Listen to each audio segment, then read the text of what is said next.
Hey everyone, welcome to Things We Said Today, a video podcast about the Beatles, anything and everything having to do with the Beatles. We'll talk about it here on this program. And that includes, of course, all of the individual solo stuff, those years covered as well, and anything related to the Beatles. My name is Darren Devivo. I'm from WFUV Radio. I've been part of WFUV Radio now for about 40 years as one of the DJs at the station. Um, Today's show is part two of our look at the Beatles in 1964 as we celebrate the 60th anniversary of their arrival in North America. Last week, or I should say our last show, part one of the Beatles 1964, was a look specifically at the documentary film Beatles 64. On today's show, we'll have a special guest and we'll examine the 7 albums that have just been reissued on vinyl in mono. The first 7, as I say, official US albums, all but one of them appearing initially on Capitol Records. There's Ken's box set that has all 7 in there, the 1964 US albums in mono box set. 6 of those 7 albums were also released individually. The 7th one, The Beatles Story, if you want that, you have to get the box set. So today we examine the box set, the original albums, and all things having to do with this phase of the celebration of the Beatles' arrival 60 years ago in the United States. As always, I'm joined by my good friends, co-hosts. First up, Ken Michaels, broadcaster for 40 plus years, most of that time Beatle programming. These days he hosts the syndicated Beatles show, Every Little Thing, and he'll tell you later on how you could go about listening to Every Little Thing and getting it on demand. He's also the host of a fine YouTube channel called Ken Michaels Radio, which is jam-packed with interviews that he does, it seems like, every day. Because when I'm online, it seems like Ken's got a new interview posted up there. And he'll venture away a bit from the Beatles, not always Beatles-centric, but very heavily Beatles. And also the co-host of another podcast, Talk More Talk. Ken, how are you? I'm doing great. This is one exciting time to be a Beatle fan. Absolutely.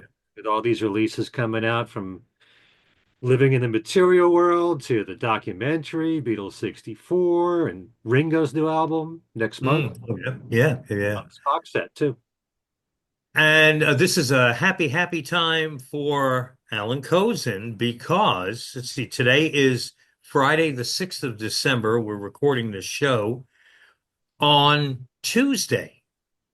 Coming up, Tuesday, December 10th, The Blue Book, The McCartney Legacy, Volume 2, 1974, 1980, will be published. The big day is Tuesday. All of the hard work that Allan's been putting in for, let's say, close to 2 years or more than 2 years, would you say, in that one Well, second volume?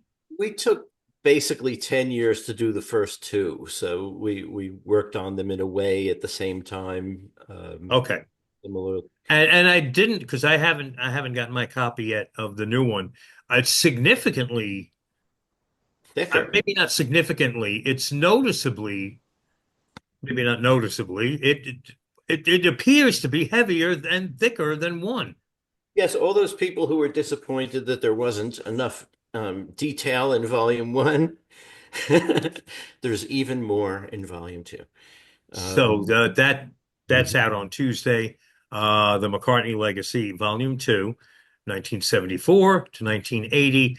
That's not the only thing Allan's done, of course. Allan's been writing about music, a music critic and author, journalist for 51. even longer than Ken Michaels has been in broadcasting, over 40 years. For many years, Allan was with the New York Times, and he's written other books that are in his past. And here he is with us on Things We Said Today. How are you, Allan? Great, Darren. Hello, Ken. Hello, everyone out there. and really looking forward to publication day. Yeah, big day on Tuesday. Well, folks, thanks so much for watching our intro. Take care. We'll see you next week. I'm kidding. At this time, before we get rolling into the show, we hand it over to Ken because he's got our Beatle news for this one.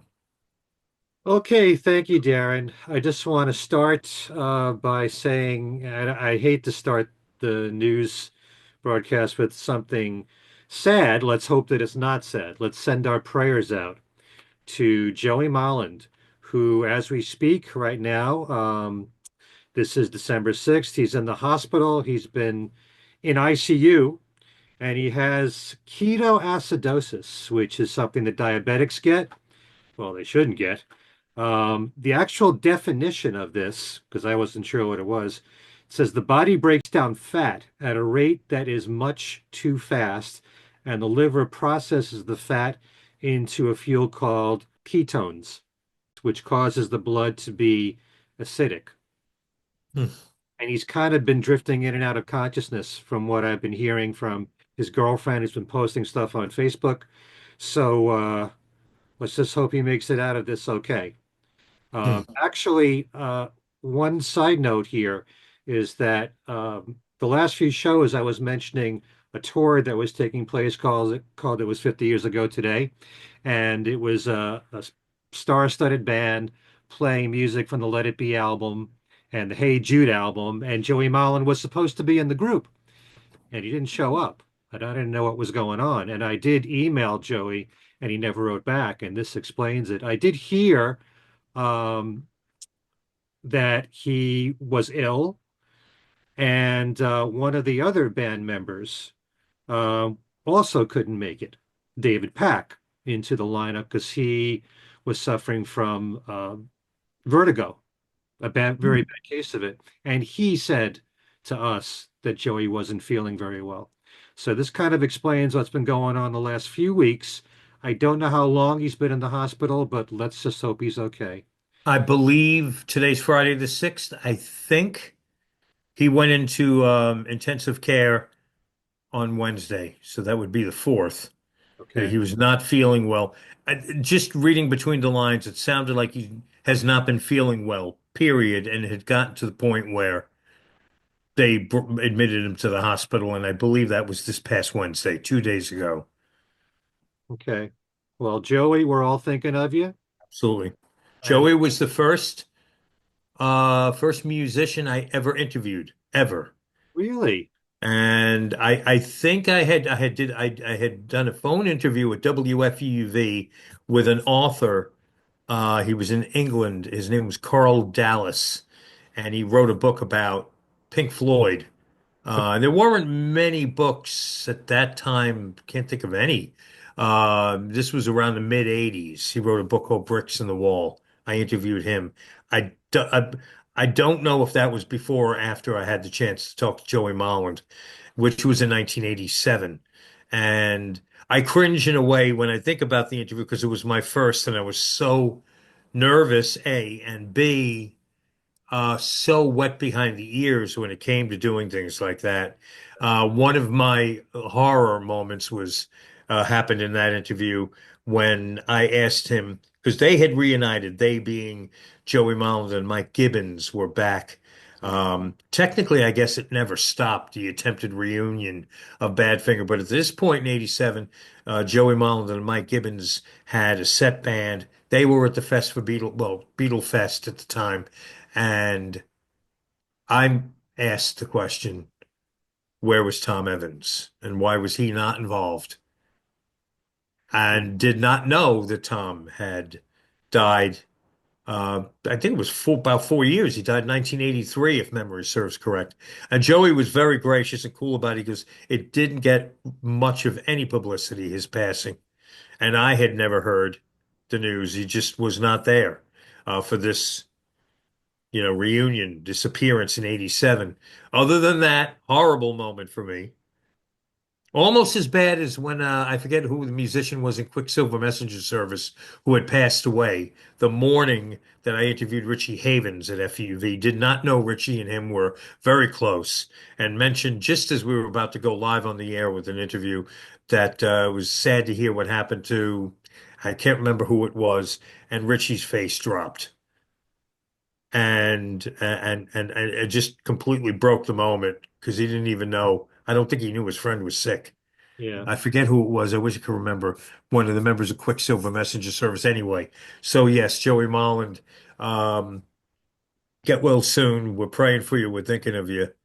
And I think the update that I saw today had a tiny glimmer of an improvement Right. in his condition. That's kind of what I thought I read today. So The doctor asked him, do you know who you are? I think he was able to say his name. His girlfriend was there. He recognized her. So that's a good sign. But I've known Joey since the late 80s. He's always been nice to me. Back when I did my show on WDHA in New Jersey, I first met him there. We did an interview there. In fact, when I um, started my YouTube channel, Ken Michaels Radio, he was my first interview. I Hmm, made sure he was my first, which you can still find on my channel. But great guy, and we're all pulling for you, Joey. All right. absolutely. At the end of last year, Record Collector magazine issued a fantastic issue on the solo career of Paul McCartney.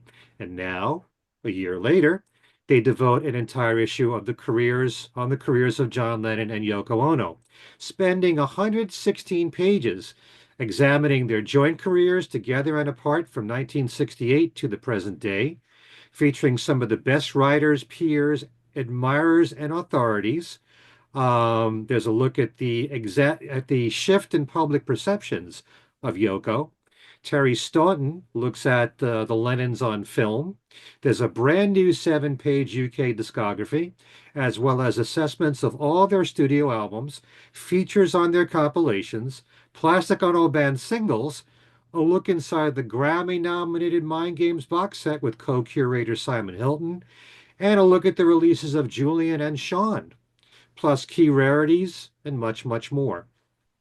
It was officially released yesterday on December the 5th, the latest issue of Record Collector magazine.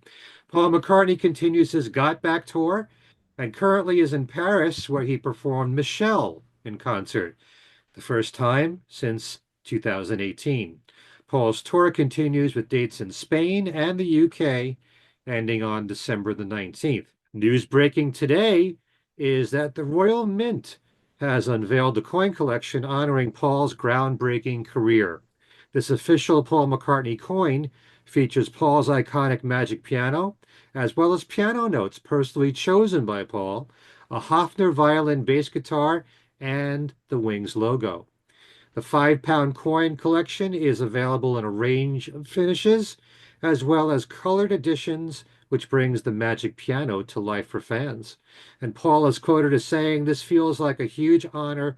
It's not anything that I would ever have expected to happen when I was a kid." Now, if you are a Grateful Dead fan, something just popped up on YouTube that should be of interest to you. It's a 9-minute photo film of the band produced by Paul and Linda McCartney. This was created by photos of the band taken by Linda, some from the band in Central Park on May 5th, 1968, and some from 710 Ashbury in San Francisco, December 1st of 1967. This was actually shown at film festivals in 1996. You can watch this now on YouTube.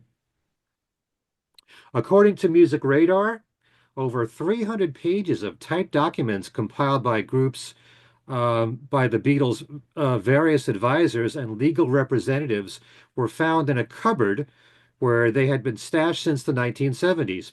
Auctioneers Dawson's are selling them on December 12th in Maidenhead.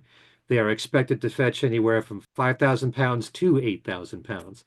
Denise Kelly, head of entertainment and memorabilia at Dawson, said that the documents had only been discovered in the last year after the seller's brother died. They reveal how fiendishly complicated and exhausting the whole process was. She says, as I read the minutes of meetings, notes which include discussions between the legal teams, and accountants, I wondered how on earth they were going to sort everything out. And at times I could sense panic in the room as more and more complexities came to light. She said one of the lawyers even suggested during one meeting, when they had gone round and round and round in circles, would it be easier if the Beatles just retired? A couple of books to announce due out next year in early April. First, there is John and Paul, A Love Story in Songs by Ian Leslie. John Lennon and Paul McCartney knew each other for 23 years, from 1957 to 1980. This book is described as a myth-shattering biography of a relationship that changed the cultural history of the world. At the heart of the Beatles phenomena lies the dynamic between John and Paul. Few other musical partnerships have been rooted in such a deep, intense, and complicated personal relationship. The author says that John and Paul's relationship was defined by its complexity, compulsive, tender, and tempestuous, full of longing and driven by jealousy. Like the band, their relationship was always in motion, never in equilibrium for long. Again, that's coming out in early April. At the same time comes Yoko, the biography, and that's by David Sheff, known for interviewing John and Yoko for Playboy magazine just months before his murder. The book is about Yoko's life independent from John Lennon, and Amazon describes the book as spanning from her birth to wealthy parents in pre-war Tokyo, her harrowing experience as a child during the war, her arrival in the avant-garde art scene in London, Tokyo, and New York City. It delves into her groundbreaking art, music, feminism, and activism. We see how she coped under the most intense, relentless, and cynical microscope as she was falsely vilified for the most heinous cultural crime imaginable, breaking up the greatest rock and roll band in history. Thanks to John Bazzini for letting me know about those two books. Sean Ono Lennon gave a nice interview to BBC Radio 6 Music's Chris Hawkins, where he discussed the new Mind Games box set and the relationship he had with his late father and mother. One thing he said that has caught on in a lot of reports is that Yoko has never moved on from her relationship with John. While compiling the box set for Mind Games, among his recent discoveries about that period in the couple's lives, he said this about what he had learned. The truth is, even when they were apart, they were always talking. So I don't think they ever really broke up. All this stuff was still in the apartment with my mom. It's not like they had a real separation. And on top of it, all my dad was thinking about was her. You look at the album cover of Mind Games. It's a collage of my mom, literally the size of a mountain, and he's this little tiny thing sort of fading into the background. And I think it's clear what his view of my mom was in his life. She was monumental, obviously, and the whole album is about her. The interview includes mentioning the box set being nominated for a Grammy Award and Sean receiving an Academy Award for the animated short as an executive producer for War Is Over. And Sean also brought up his most recent album, a jazz album, in fact, called Asterisms. Julian Lennon gave an interview to the Line of Best Fit.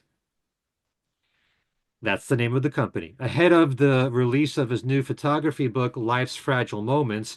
And in it, he listed 9 of the most important songs of his life. The only one that was either a Beatles or a John Lennon song was A Day in the Life. Julian reflected on the album it came from. He said, I think that Sgt. Pepper's Lonely Hearts Club Band is one of the best albums of all time. It was a new level of production to my mind, along with the Beach Boys and Brian Wilson.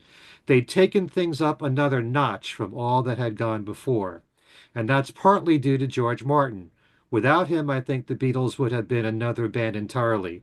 But hearing what was achievable in taking different time signatures and different styles and bringing it all together, just throwing spaghetti at a wall and seeing what sticks, I was blown away. It made me realize that rather than just listening, you can go into another world. You can switch everything off and be inside the song. And that was a revelation because until then, I'd only listened to songs like anybody else, but this was a full immersion. Very nice words there. Very well put from Julian. Our friends, the Weaklings, known for their power pop original songs done in the style of the Beatles and their covers of Beatles songs, have just released their new single, Must Be Santa, done very much in the style of Helter Skelter. Their new album, The Weaklings Christmas, includes original songs from the band and their cover of Christmas Time Is Here Again. Also in the Christmas spirit is our friend, and really part of the Beatles family, Billy J. Kramer. He has a new Christmas song called Christmas Kinda Feeling, and that you can listen to right now on YouTube. Billy will also be giving a concert in Chicago at the Moonlight Theater on December 22nd. Allan G. Parker, the director of the new John Lennon documentary Borrowed Time, wrote to me telling me the film will have a theatrical release in May and June of next year, followed by a DVD and Blu-ray. The new Lucinda Williams album is out today, December the 6th. Lucinda Williams Sings the Beatles at Abbey Road is what it's called, and that's where all the songs were recorded at Abbey Road Studios. 12 Beatles songs, a mixture of hits with deeper cuts. One of our regular listeners, Jensen Tagg, is a musician and songwriter who's just released a new song called Towns, spelled Townes, in which you'll find many locations the Beatles used in their first film, A Hard Day's Night, in the new video. That's Jensen Tagg, Tagg. And finally, hey, we start with Joey Molland. We end here with the Ivies. This is the brand new CD that has just come out, and it's called Anthology 4. And the title is also How Much Is the Sky? It's demos that were recorded in 1967 through 69. And the vinyl should be out shortly. It hasn't come out yet, hasn't been released. But the new CD is now out, which you can order online from Badfinger, actually from the Ivies. And that's How Much Is the Sky? Oh, one more thing before we go here with the news. I always mention this every single year. Around this time, there is a tribute concert for John Lennon from the folks at Theater Within in New York City. And it happens at the place called Symphony Space. It's actually December 7th. I hope you guys get this message in time because that's Saturday, tomorrow at 8 p.m. Kenny Loggins will be performing John Lennon songs, as will Joan Osborne, Jimmy Vivino, the Kennedys, and Rich Pagano. Okay, they do this every year around the anniversary of John's death. Okay, that's all the news I have for you this time. One little addition to the Badfinger release, Head First, Right, I don't think that's out yet. 1 week from today. Okay, So very possibly our next show, that'll be available.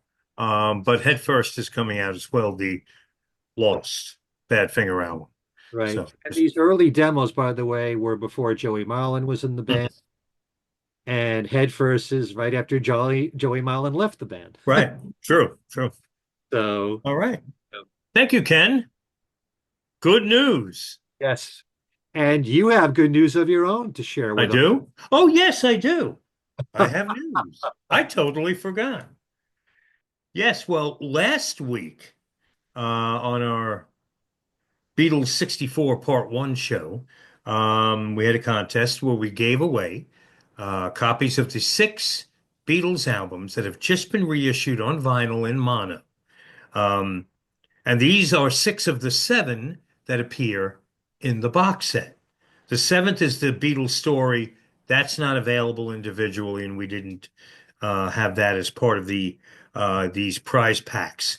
Meet the Beatles' second album, A Hard Day's Night soundtrack, something new, Beatles 65 and the early Beatles with the 6 albums in these bundles.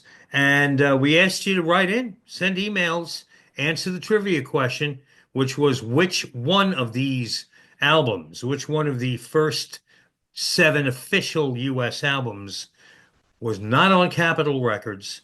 What album was it? What label released it?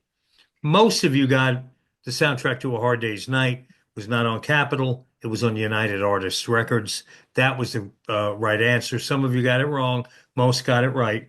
And then we picked our 5 winners. And I want to congratulate Tyler Burba from Woodside, Queens. So New York City checking in.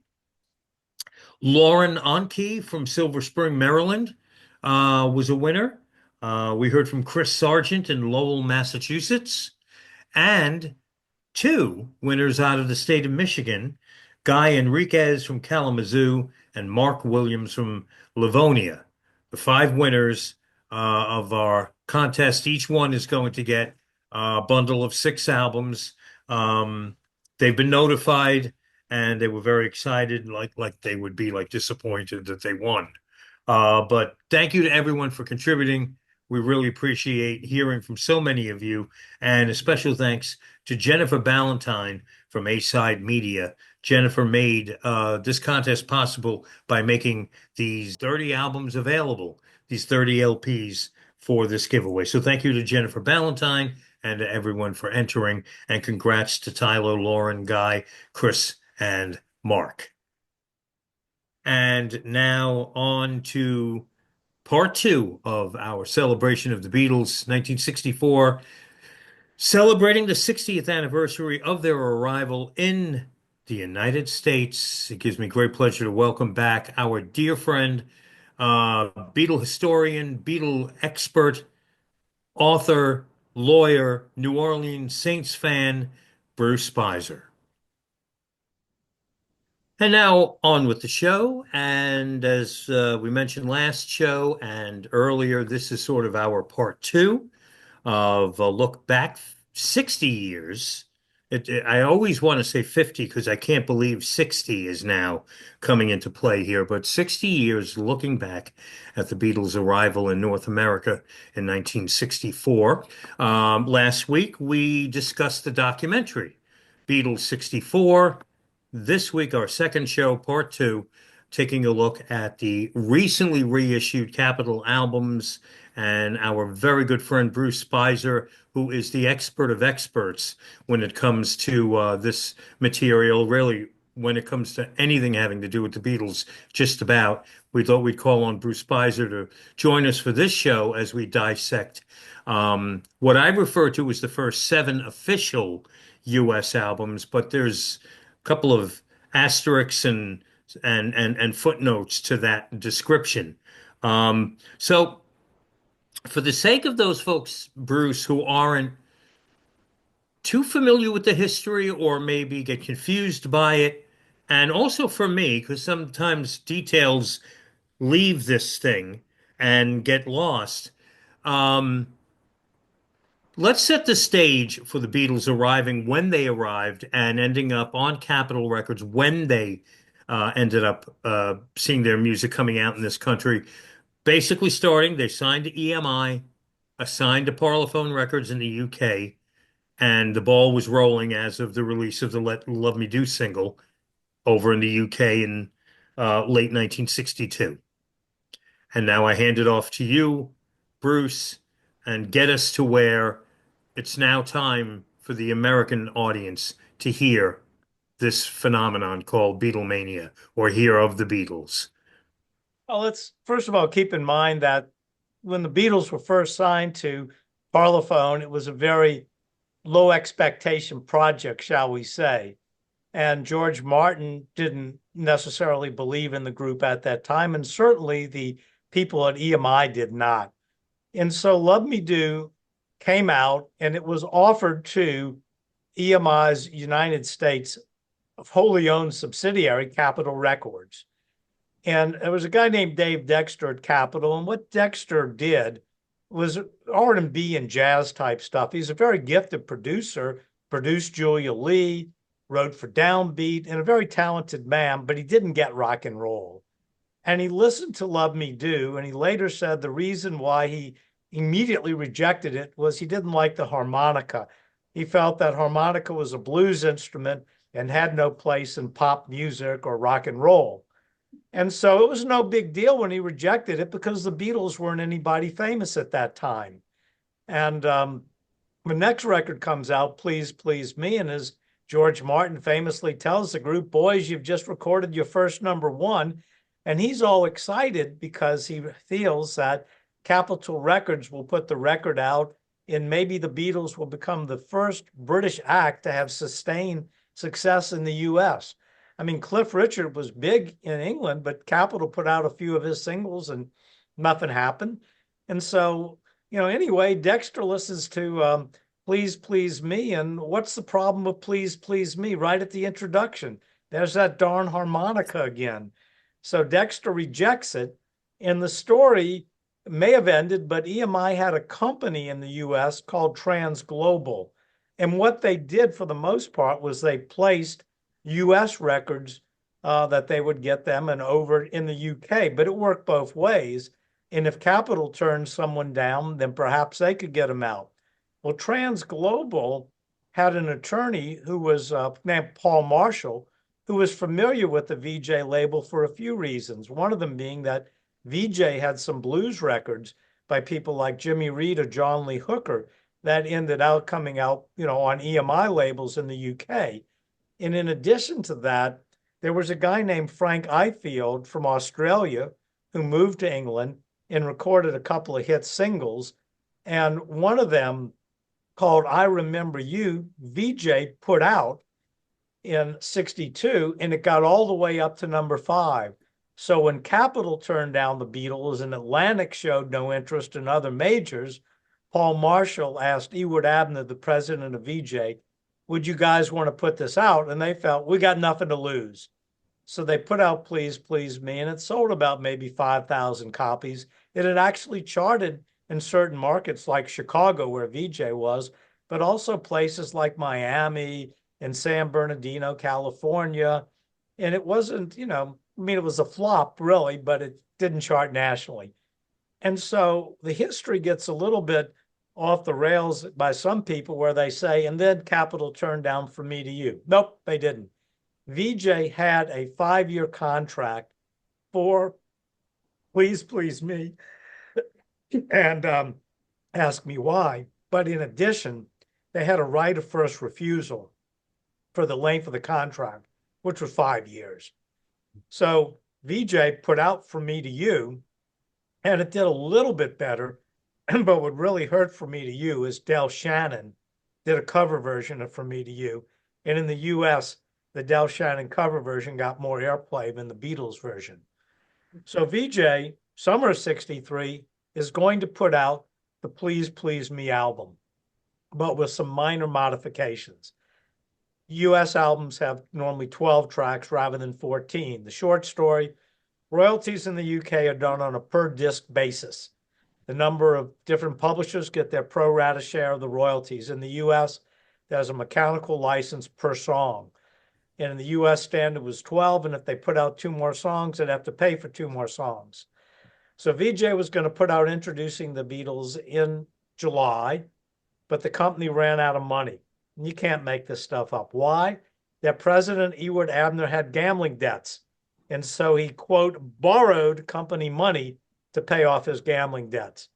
And for that reason, VJ couldn't put it out. They weren't paying royalties. They got in a bunch of trouble because of that. And in August, Paul Marshall, who was representing VJ and Transglobal and EMI, sent VJ a letter saying to immediately stop putting out and distributing records by Frank Ifield, who was the one who had the big hit, and the Beatles.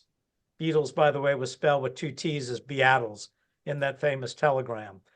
And so now Brian Epstein needed to find a new label in the States to put out She Loves You if Capitol were to turn it down. Well, Capitol was offered She Loves You, and they were also offered the latest Frank Ifield record, I'm Confessing. Dave Dexter listened to both and decided that he would take out a full-page ad in Billboard for the next big thing, Frank Ifield. I kid you not, he turns down She Loves You. Ironically, She Loves You does not have harmonica, and I'm Confessing does. Go figure. So Capitol puts out I'm Confessing, which actually sells more copies than VJ's two releases, From Me to You and Please Please Me combined.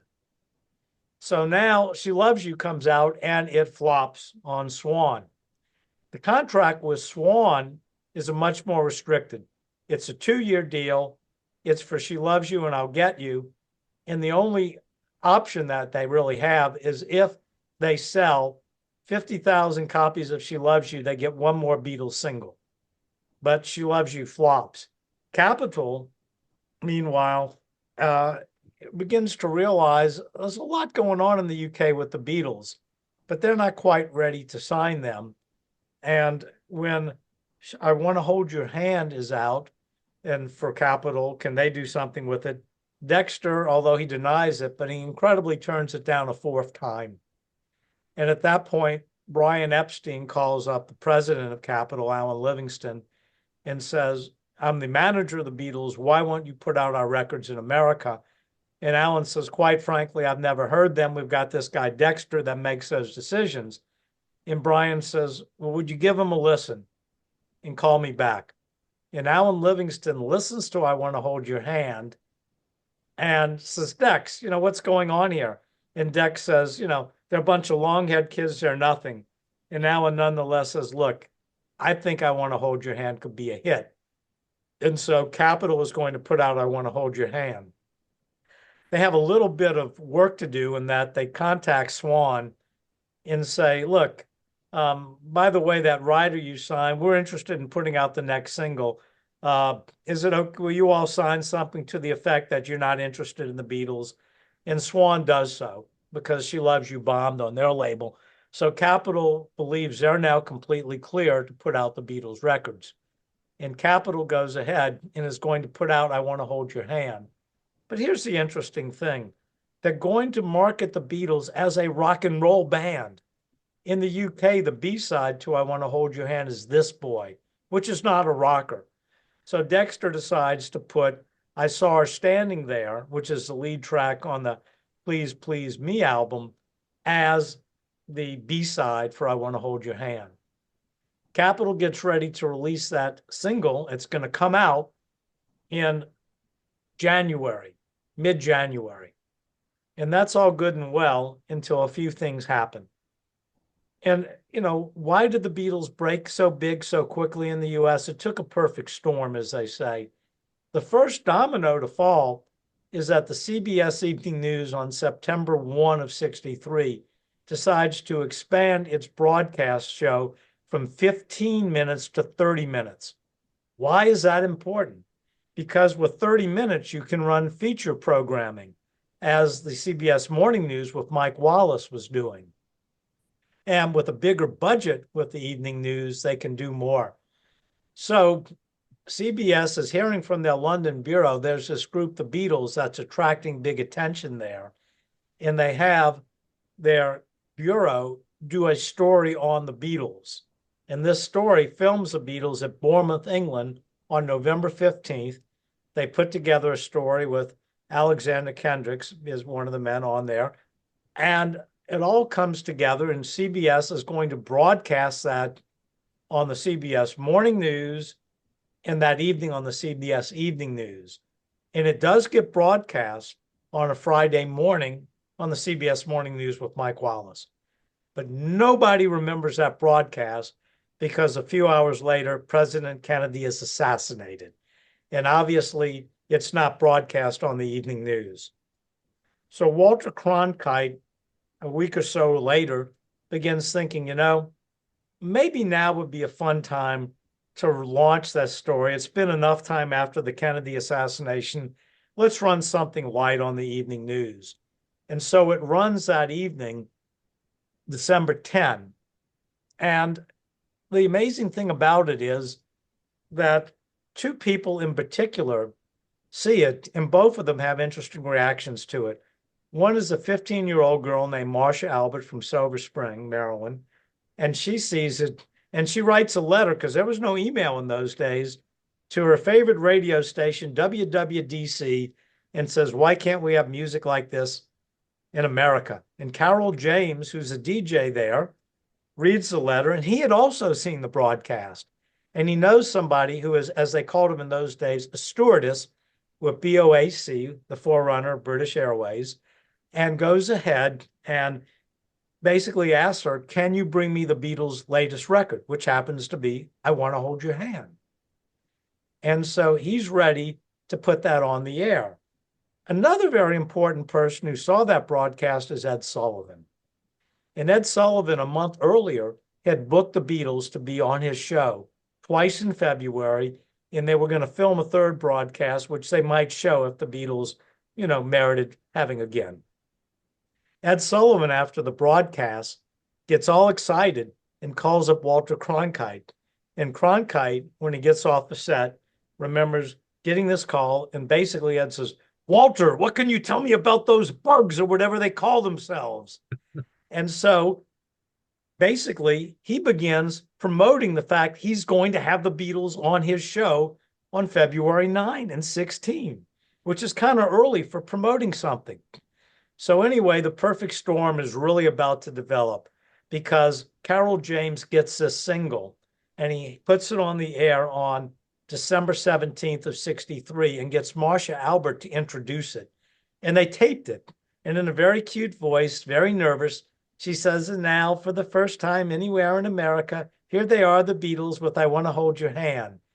And after that's played, basically Carol James says, and out there, write us a letter and let us know what you think about the Beatles. Well, people don't write. They call the station, and the old cliche, the switchboard looks like a Christmas tree. And the next thing you know, they're playing I Want to Hold Your Hand in heavy rotation. And of course, Capitol Records gets their lawyer, Walter Hofer, to call WWDC and demand that they quit playing the record. And Carol James says, are you nuts? It's a hit. We're going to keep playing it. And then, of course, Walter Hofer realizes, we're supposed to get stations to play the record, and tells, Allan Livingston and Capitol, look, the cat's out of the bag. You guys may want to push up your release date. So they do. Why is that significant? The record comes out the day after Christmas. Kids are not in school. They're not playing video games because they haven't been invited yet. They're listening to the radio. WMCA jumps on it. WABC and WINS jump on it. And within a week or so, it's number one on WABC's survey, to the shock of everybody. And the rest of the nation soon follows New York's lead, to where I Want to Hold Your Hand quickly becomes number one in the nation. Swan re-releases She Loves You with an attractive picture sleeve. That runs up the charts. And VJ re-releases both of those A-sides and puts it on a single record, Please Please Me and From Me to You, to Play It Safe, and puts that in a picture sleeve. And before you know it, those three songs are 1, 2, and 3 in many markets, including the national charts. They're right up there.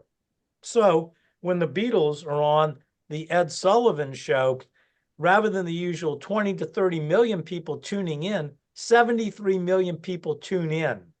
Capitol, meanwhile, knows that, before Sullivan even, they've got to rush release this Meet the Beatles album, which wasn't going to come out till February, and then was going to come out on February 20th. And VJ, hearing about all this, says, gee, we had an album. Let's rush out our Introducing the Beatles album. And that comes out on January 10. In Capitol, around the same time in certain markets, around January 11th or 12th even, that weekend, Meet the Beatles is available in certain record stores because they're rushing it out, because Allan Livingston says, we just had to get it out as soon as possible. So that's kind of the short story of all of it. And the amazing thing about Meet the Beatles is Capitol had forecast sales of about 250,000 units, which was big for a teen-oriented album. None did any better than that. The Beach Boys never did any better than that in those days. But what Capitol finds is they have to keep pressing the record, and to get RCA and Decca to help press them, because in a little over 1.5 months' time, Meet the Beatles has sold 3.6 million copies. And that gives you an idea of how America embraced that album. Completely shattered any records sales, that anyone had dreamed about. And so this box set that has miraculously come out The first album in that box set is, of course, Meet the Beatles. Now, in programming Meet the Beatles, because remember earlier I said US albums typically had 12 rather than 14 tracks. So if you do your math, you go, well, that's two less, but it was even more than that because Capitol thought, and I think this was really good marketing, hit singles make hit albums. So that meant Capitol wanted to open up Meet the Beatles with an inducement for someone to buy it. And they put their hit single, look at that beautifully. Allan is showing us Meet the Beatles. And the hit single, I Want to Hold Your Hand, back with I Saw Her Standing There. So that's why I Saw Her Standing There is on Meet the Beatles. This is not a random decision. It's on that album because it's the B-side to I Want to Hold Your Hand. And then and Dave Dexter also says, well, what about This Boy? Let's put that out too. It's a B-side in the UK and it was written by John and Paul. So now Capitol needs to get rid of 5 tracks. Well, 6 of them are cover versions. And after all, why would Americans want to hear the Beatles do Roll Over Beethoven when they can hear Chuck Berry do it? Why would they want to hear the Beatles do Please Mr. Postman when they can hear the Marvelettes do it? Let's get rid of all of those cover songs except for Till There Was You, because that's a pretty little ballad that mums and dads of these kids can enjoy. And Dexter also says, let's keep the running order of Meet the Beatles the same. Dexter doesn't butcher the album with the Beatles. He surgically removes the cover songs and he keeps the running order exactly the same. Don't believe me? Check it out. So what does he give you? He gives you, to introduce this new band to America, the hit single, I Want to Hold Your Hand, and 2 different B-sides of it, and then all of the original compositions on Meet the Beatles, including the one written by George Harrison, Don't Bother Me, in this correct running order, and also Till There Was You. It is a brilliant album. Why call it With the Beatles? People don't know who the Beatles are. We'll call it Meet the Beatles with an explanation point. And we'll say it's, England's #1 rock and roll combo to let people know what it is. Brilliant marketing. So that's the short story of how we get to Meet the Beatles. And with that, I'll let you guys fire some questions at me about what Capitol did, why they did it, and all that other stuff. But that's the plan behind it. Well, I do want to say one thing. Then there was the clash of Meet the Beatles and Introducing the Beatles. Yeah. And how did Capitol stop VJ from continuing to press introduce I'm copies glad of you asked Introducing? that because you're asking someone who's also a lawyer. You see, VJ felt they had the rights to put out Beatle records. They certainly, under that contract, could put out the 4 Beatle songs they had already released. But beyond that, their contract was a right of first refusal, and they never put out Introducing the Beatles within 30 days of getting the master tape. So they did not have the rights to put that album out. But they went ahead and did it anyway, knowing they would probably be sued. And yes, they were sued. They put it out on January 10, and a couple of days later, Capitol sues them. VJ turns around and sues Capitol. The short story, Capitol had better lawyers. VJ's lawyers committed malpractice, is the real short story there. VJ had legitimate arguments it could have raised, but failed to do so. The bottom line is that both albums were available at the same time, although VJ not in as big numbers. And for that reason, it did not sell as well as Meet the Beatles. It did sell 1.4 million units, which is, if you think about it, 5 times more than what Capitol in their wildest dreams thought a Beatles album could sell. So people who bought both albums wondered, why is this one song, I Saw Her Standing There, the first song on Introducing the Beatles, and the second song on Meet the Beatles? And I've already explained that. It's on Introducing the Beatles because it was VJ's version of Please Please Me album. And it's also on Meet the Beatles because it was the B-side to I Want to Hold Your Hand. All right. So both albums sold extremely well for a rock and roll album. And on the charts, if you look at the charts, you'll see for many, many weeks, Meet the Beatles is #1 and Introducing the Beatles is #2 on the album charts. And I think in the the music vendor chart, which later became Record World, Introducing the Beatles was actually #1 for 1 week, with Meet the Beatles #2. So it's a Allan? very good question there. Yeah. Could VJ have sued Capitol for using I Saw Her Standing There? I mean, if they were making the case that they had the rights to that first album, then they should have been asserting that they had the rights to I Saw Her Standing There and that Capitol didn't have the right to use it. Well, they didn't really get that specific. What they basically said was, we had a contract to put out the Beatles, and Capitol doesn't have the right to put out the Beatles. So they made the grandiose argument. But under that contract, VJ should have been offered, I Want to Hold Your Hand and She Loves You, and should have been offered Meet the Beatles, or With the Beatles. So if I were a judge, I probably would have come in at this thing if the lawsuits had been filed properly and said, look, VJ really has the rights to With the Beatles, which Capitol has put out. And because VJ didn't exercise its right of first refusal, Capitol really has the rights to Introducing the Beatles. But since you guys have reversed that, let's leave the status quo alone. So it's a very strange thing. But here's the thing that VJ could have pointed out if their attorney had not screwed things up. Basically, Capitol unilaterally terminated the agreement with Transglobal and EMI unilaterally terminated that 5-year contract with VJ on the grounds that VJ owed them about $7,000 in royalties. But at that same time, EMI owed VJ about $20,000 in royalties. So if I had been representing VJ, I would have argued, look, rather than us paying you the $7,000, why don't you pay us $13,000 and we'll be even? And by the way, we still have the Beatles. But it never got to court that way because VJ's attorneys failed to properly answer the injunction that was filed against them. That's a long legalese story, but as I've said, if VJ had had better lawyers, VJ, I think, would have ultimately won that case and probably would have sold the rights to the Beatles to Capitol the same way that Elvis Presley, Sun Records, sold their rights to RCA. But who knows? Okay. Idea So was- now it's Beatlemania is arrived and Meet the Beatles is out, and Ken Michaels has a question. I was going to say, if the idea was to establish the Beatles as a rock band, and that's why you put I Saw Her Standing There on the B side, why couldn't they have taken rockers from With the Beatles on there? You could have made All My Lovin' the B side. That's a great song. You could have made It Won't Be Long. Why pull from a previous album? And Well, I think at that time they had the single, and they may not have had the master tape for With the Beatles at the time that Dexter made that decision. Because With the Beatles, they would have gotten that master tape around that time.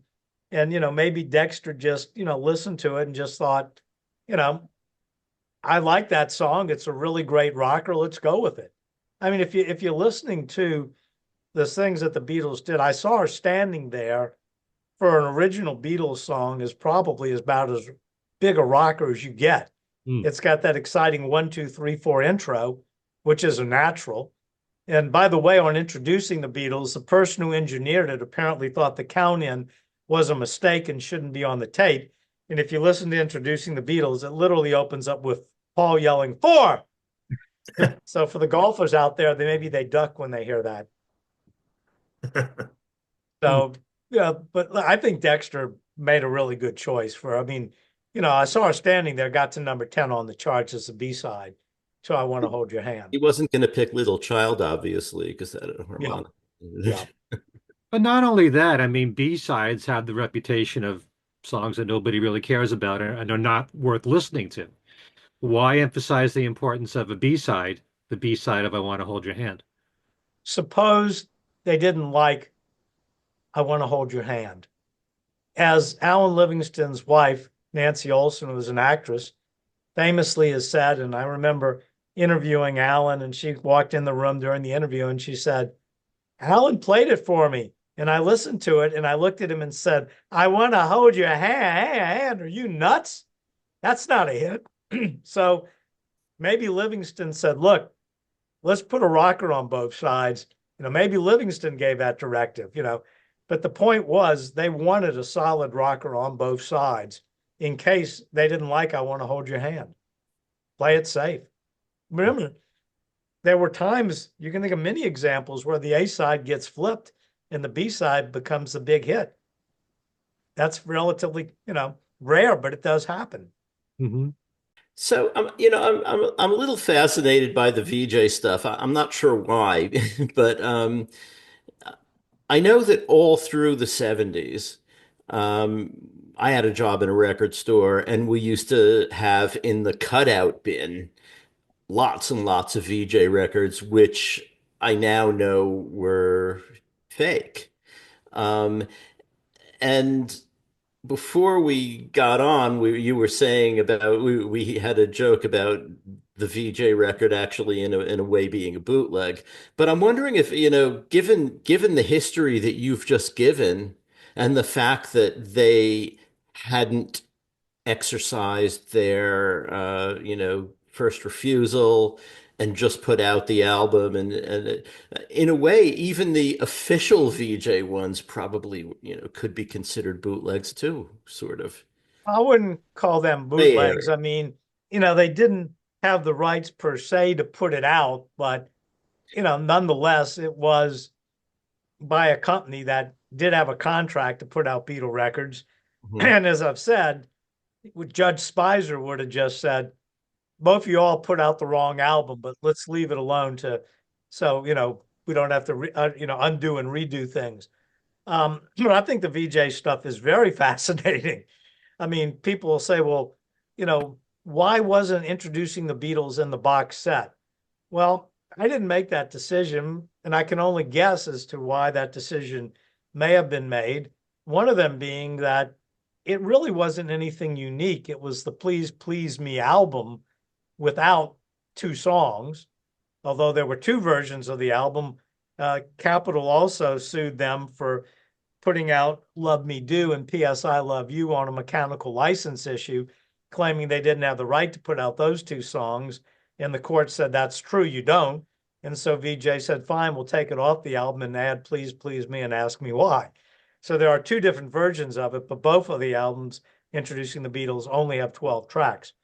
But the early Beatles is a totally different running order than the Please Please Me album. And it was a unique Capitol album.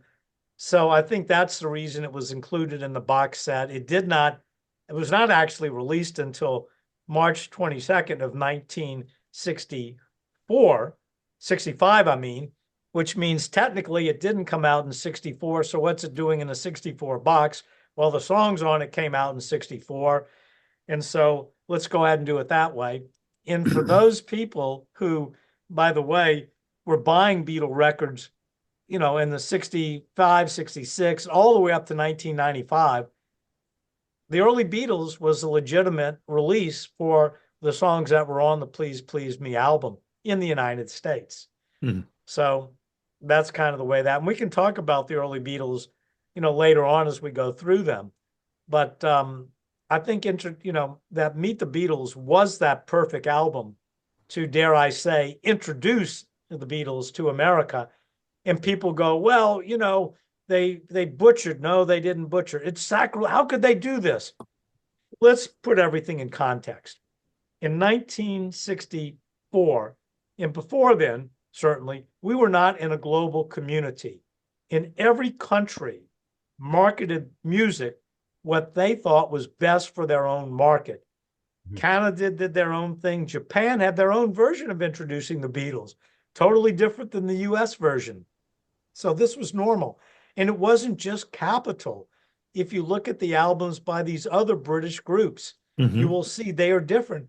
And not only that, look at the Rolling Stones, their own manager, Andrew Loog Oldham, put different albums in the US and the UK, and he was their manager. Mm-hmm. That was how it was done. It is called the music business for a reason. You want to sell as many records as possible, and you were tailoring them for their own market. So that's why Capitol did what they did, and they did a great job of it. And if people say, well, come on, that isn't right. Well, look, if you were trying to introduce the Beatles, which would you rather have on that first album? I Want to Hold Your Hand, a #1 hit single, or Devil in Her Heart? You know, come on, folks. I have Brilliant two more marketing by another VJ question, actually, Yes. since we're in that area. Then they put out, the Beatles and Frank Ifield and the Beatles versus the Four Seasons. What was that? I mean, Okay. Beatles and Frank Ifield is very simple. VJ's attorneys told them, you have the rights to 4 Beatles songs. And those 4 songs on the Beatles and Frank Ifield are the 2 songs that were released on singles that they 100% had the rights to. In addition, the 8 Frank Ifield songs were off of 4 VJ singles that they absolutely had the rights to.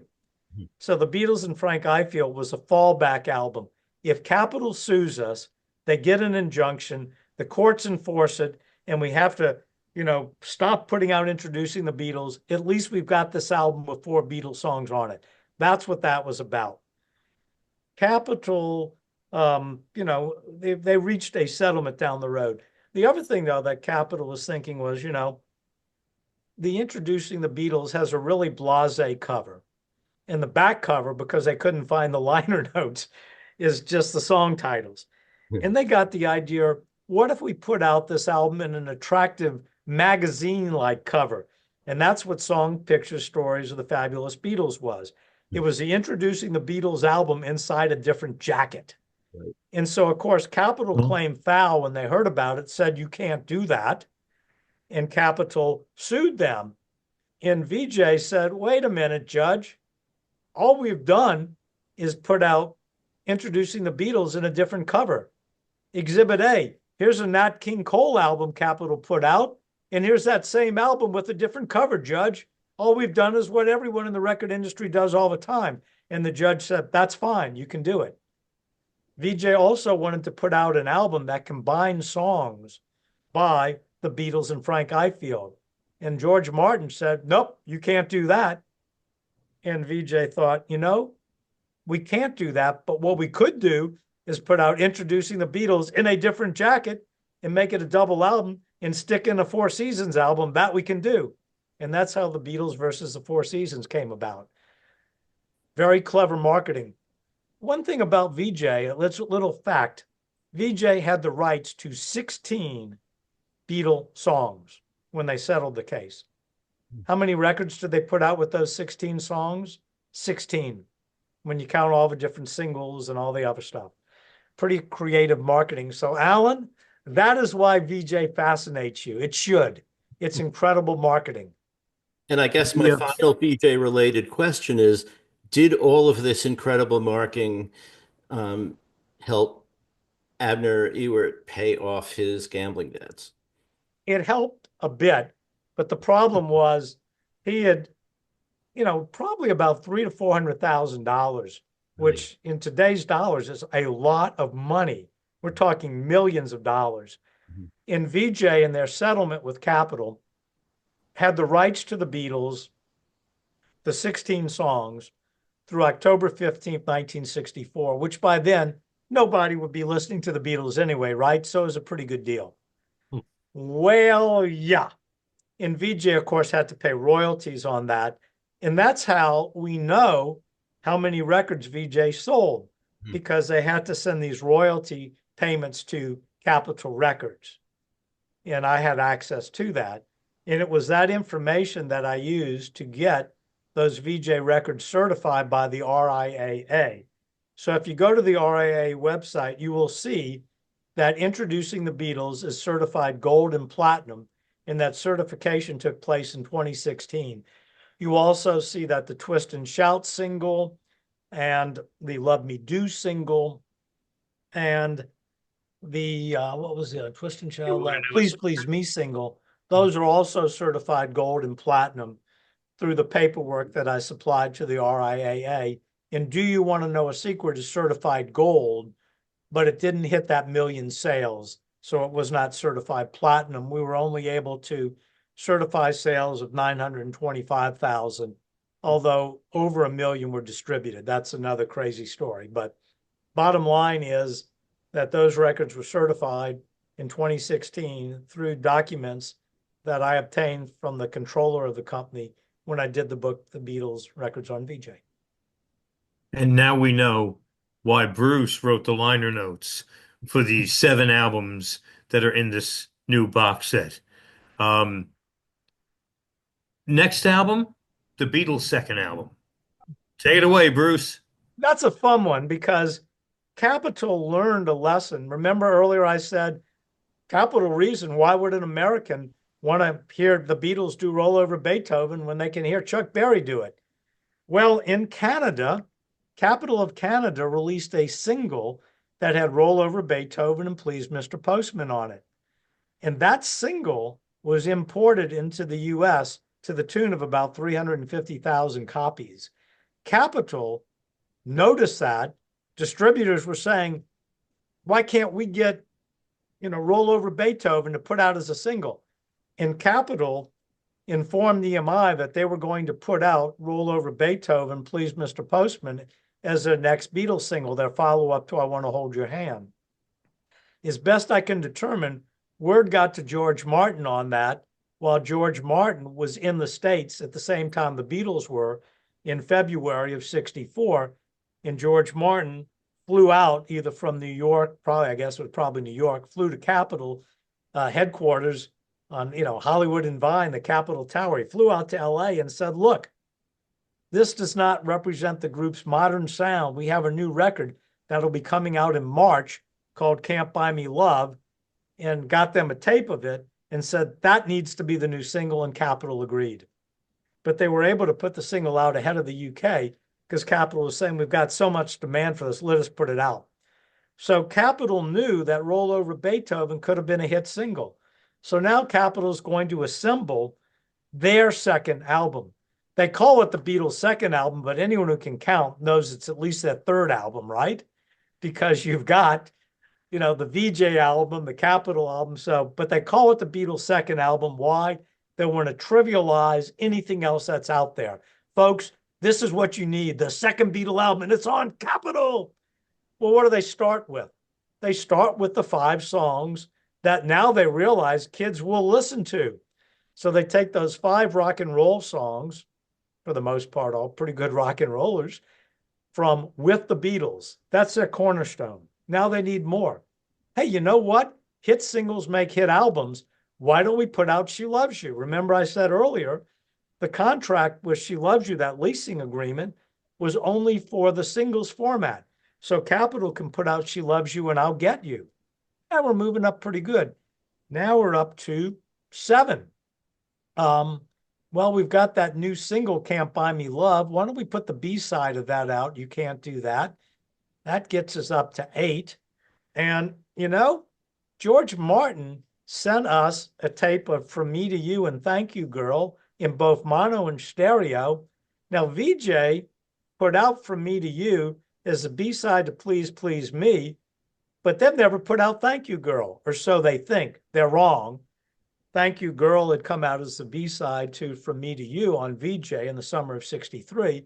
And furthermore, VJ was getting ready to release Thank You Girl as the B-side of their Do You Want to Know a Secret single. So Capitol doesn't know all that. And so basically they say, okay, who has the songwriting publishing on this? Oh, well, that's, a company, and we're going to go ahead and see about that. And ironically enough, the company that had the music publishing on it was VJ's Music Publishing. So Capitol contacts them and says, hey, we'd like to put out this song in the next album. And the mechanical license is normally 2 cents. But if you accept the mechanical license of 1.5 cents, we'll put it on the album and you're going to make a lot of money. And we'll all make money. And VJ's publishing company agrees to do that. And so that's how Thank You Girl gets on the album. And now they're up to 9 tracks. Gee, if only we had something else. What you got, George? Oh, you know what? The Beatles recorded 2 songs for A Hard Day's Night that aren't going to be in A Hard Day's Night. I Call Your Name and a cover version of Long Tall Sally. We'll take it. We'll take it. So now Capitol has 11 songs. And Dave Dexter and the boys who count the beans over there think, If kids will buy an album with 12 songs by the Beatles, they'll probably buy one with 11 songs of Beatles. No one will be the wiser, and we'll save 2 cents an album. No, 4 cents an album. Nope, 2 cents an album because 11. Yeah, okay, fine. 2 cents an album. And you might say 2 cents, big deal. 2 cents for 1 million copies, $20,000. What's $20,000 in today's dollars? It's over $100,000. Pretty good savings. So they put out the Beatles' second album with only 11 songs. How many kids wrote capital and nasty letter and said they were ripped off? 0. Why? Because, and I'll let you guys tell everyone why, because it's a great rock and roll album. Rather than me telling you why it is, I will tell you this. Even people that hate what Capitol did to the Beatles catalog will either enthusiastically or begrudgingly admit it's a brilliant album. So I'll let some of you guys do the talking because I've been doing all the talking. Tell me why the Beatles' second album is such a great album. Hit singles make hit albums. It's got She Loves You. What else does it have? Well, I was going to say with why the kids didn't write in. I figured they couldn't count. So they weren't aware of the fact there was a song missing anyway. Ken, were you going to say something? No, I was going to say it's a great rockin' album all the way Yeah. through. A lot of people recognize it as such now. But, I don't think it's just the way that everything fell into place, really. I don't think it was planned that this would be, a great rock album. But I've also held the belief that their catalog was so strong, you could have put any 11 songs or 12 songs together on an album and people would have gotten used to it and loved it the way it was. That's how solid the Beatles catalog is to me. Does it I make would, sense to have I Want to Hold Your Hand lead off an album? Absolutely. Does it make perfect sense to lead off with Roll Over Beethoven? Yes. It also makes great sense to lead off with That Won't Be Long. I'm used to that too. So, you know, we could argue this point back and forth, but to me, um, the catalog is just so solid, song after song after song, that you could probably put together any list of songs and people would get used to it. Now, I you think don't that's agree I with. think that's true to a certain extent.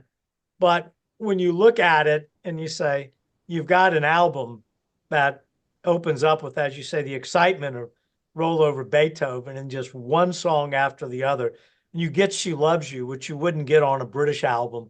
You get I'll Get You, which you wouldn't get on a British album. And oh, by the way, we're going to throw on it Long Tall Sally, and I Call Your Name, particularly Long Tall Sally. I mean, for me, and that wasn't on a British album, that was on an EP.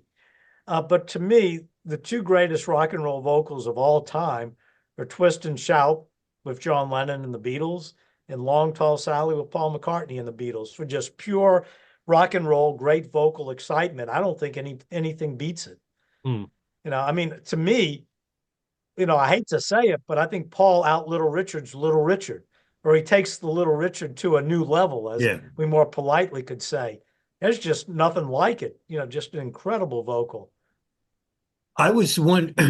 Was there any thought possibly given to the fact that the Beatles' second album, maybe a negative would be it tended to have more covers than original material, or was that not something that was thought to be important back then? I don't think it was all that important back then because before the Beatles, most people didn't write their own songs. Chuck Berry was an exception, but not that anybody really realized it. Buddy Holly was an exception, but the Beatles cover versions were so good. It wasn't filler. On pre-Beatles, you would get a group that would have cover versions on their albums, but it was filler. Not so with the Beatles. If you think about it, look, I love the Marvelettes version of Please Mr. Postman. I grew up with it. My sister bought that record. As a kid, whenever I snuck into their bedroom and stole their record player for a while and stole their 45s, that was one song I played over and over again. Yet when I heard it by the Beatles, it was more exciting for some reason. It just, it was better. I was familiar with the Isleys, Twist and Shout. The Beatles was better, and that was the whole thing about it. It wasn't just cover versions. These were classic Beatle cover versions. And I'll go you one further. One of the bad things about the brilliance of the songwriting of Lennon and McCartney was we got less cover versions. I love their cover Interesting versions. look. So when we look at Meet the Beatles now, and we say that, one of the brilliant things about Meet the Beatles is that it introduced them not only as a group, but as songwriters, with the Yeah. exception of Till There Was You. That actually wasn't something that Dave Dexter was even thinking about, apparently. I don't think so, no. Although he may have thought, look, let's go with the originals because they're not cover versions. But also, yeah, we can exploit the fact that these guys write their own material. He may have thought that. I think Dexter, even though he didn't particularly like the Beatles or rock and roll, I'm sure he took notice that these guys wrote their own songs, which was extremely unusual. So, to you and me, that's important. But, as a kid, I was a weirdo because my first album that I had possession of was the Coaster's Greatest Hits, which I permanently borrowed from my sisters. And on it, I noticed almost all the songs were written by two guys, Jerry Lieber and Mike Stoller. And when I looked at Meet the Beatles, I noticed almost all the songs were written by John Lennon and Paul McCartney, and they were in the group. How cool is that? I mean, that really impressed me as a kid. Not to play devil's advocate here, I know how Well, much you have a devil in your heart. you praise the American albums and you like the song selection and how the albums start and how they end, but a lot of thought was put into the British albums. I mean, I Saw Her Standing There is one of the greatest lead-off tracks of any album, without any question, as far as I'm concerned. But at the same time, I've gotten used to the American albums and the British albums, and when Meet the Beatles ends with Not a Second Time, I'm so used to that being a song that ends the album. But then to end it on Money, like, oh, that's such a great rocker right there, just like Twist and Shout was. So how do you even argue which is better? One was better for the American market, one was better for the British market. Yeah, I'll agree with that. Exactly. I don't think you could get a more perfect album to introduce the Beatles to America than Meet the Beatles. For the American market, it was the right thing. To say hit singles make hit albums and then go out and prove it and get sales of, not 250,000, but 3.6 million. Yeah, look, Capitol themselves admitted we could do all the promotion in the world, but if the music's not good, it's not going to keep selling, obviously.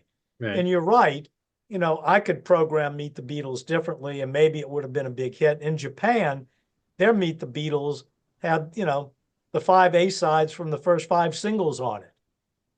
That was what they thought they needed to do to market that album to make it sell. Everybody did what they thought they had to do. In Canada, they put out the exact same album, but didn't call it With the Beatles. They called it Beatlemania with the Beatles, because that's what they thought they had to do. Right. So I think they both were important. And bear in mind, America was the Beatles' biggest market. So I think it's a mistake to say these are unofficial albums. I get so mad when people say that. Or to say Capitol butchered the Beatles, they're not any good. They were great albums. This is what fueled Beatlemania in America. Well, the argument could be, why not listen to the Beatles' music the way the Beatles oversaw it? Because they also put thought behind sequencing, And you can. No one's stopping you. Right. You can have both. To some people, that should be the way that we listen to it. That's their argument. And that's fine. But those of us in America who, for nostalgic reasons, who, like you, admit every time you hear Not a Second Time, you expect that to be the ending track. And it's a great way to end an album. So is Money. They're both great ways. But I think it's an important part of the group's history. And I think that history should not be ignored. It should not be rewritten. And so I think there's a place in the world for both. There's a place for both. I'm not disagreeing with you. I'm just stating the other case. Yeah, that's fine. What some Beatles fans think.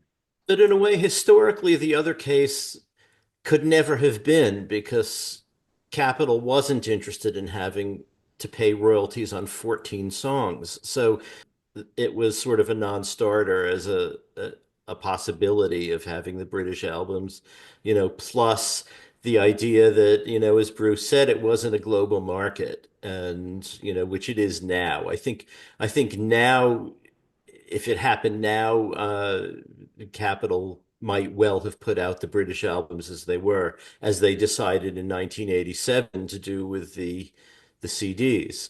But at the time, it just wasn't a possibility, I don't think. So I understand the argument of why couldn't they have just done what the Beatles were doing, but like apart from all that, the Beatles were nobody then. The Beatles were coming to Capitol and they weren't saying we're giving you Sergeant Pepper and you have to leave it the way we have it.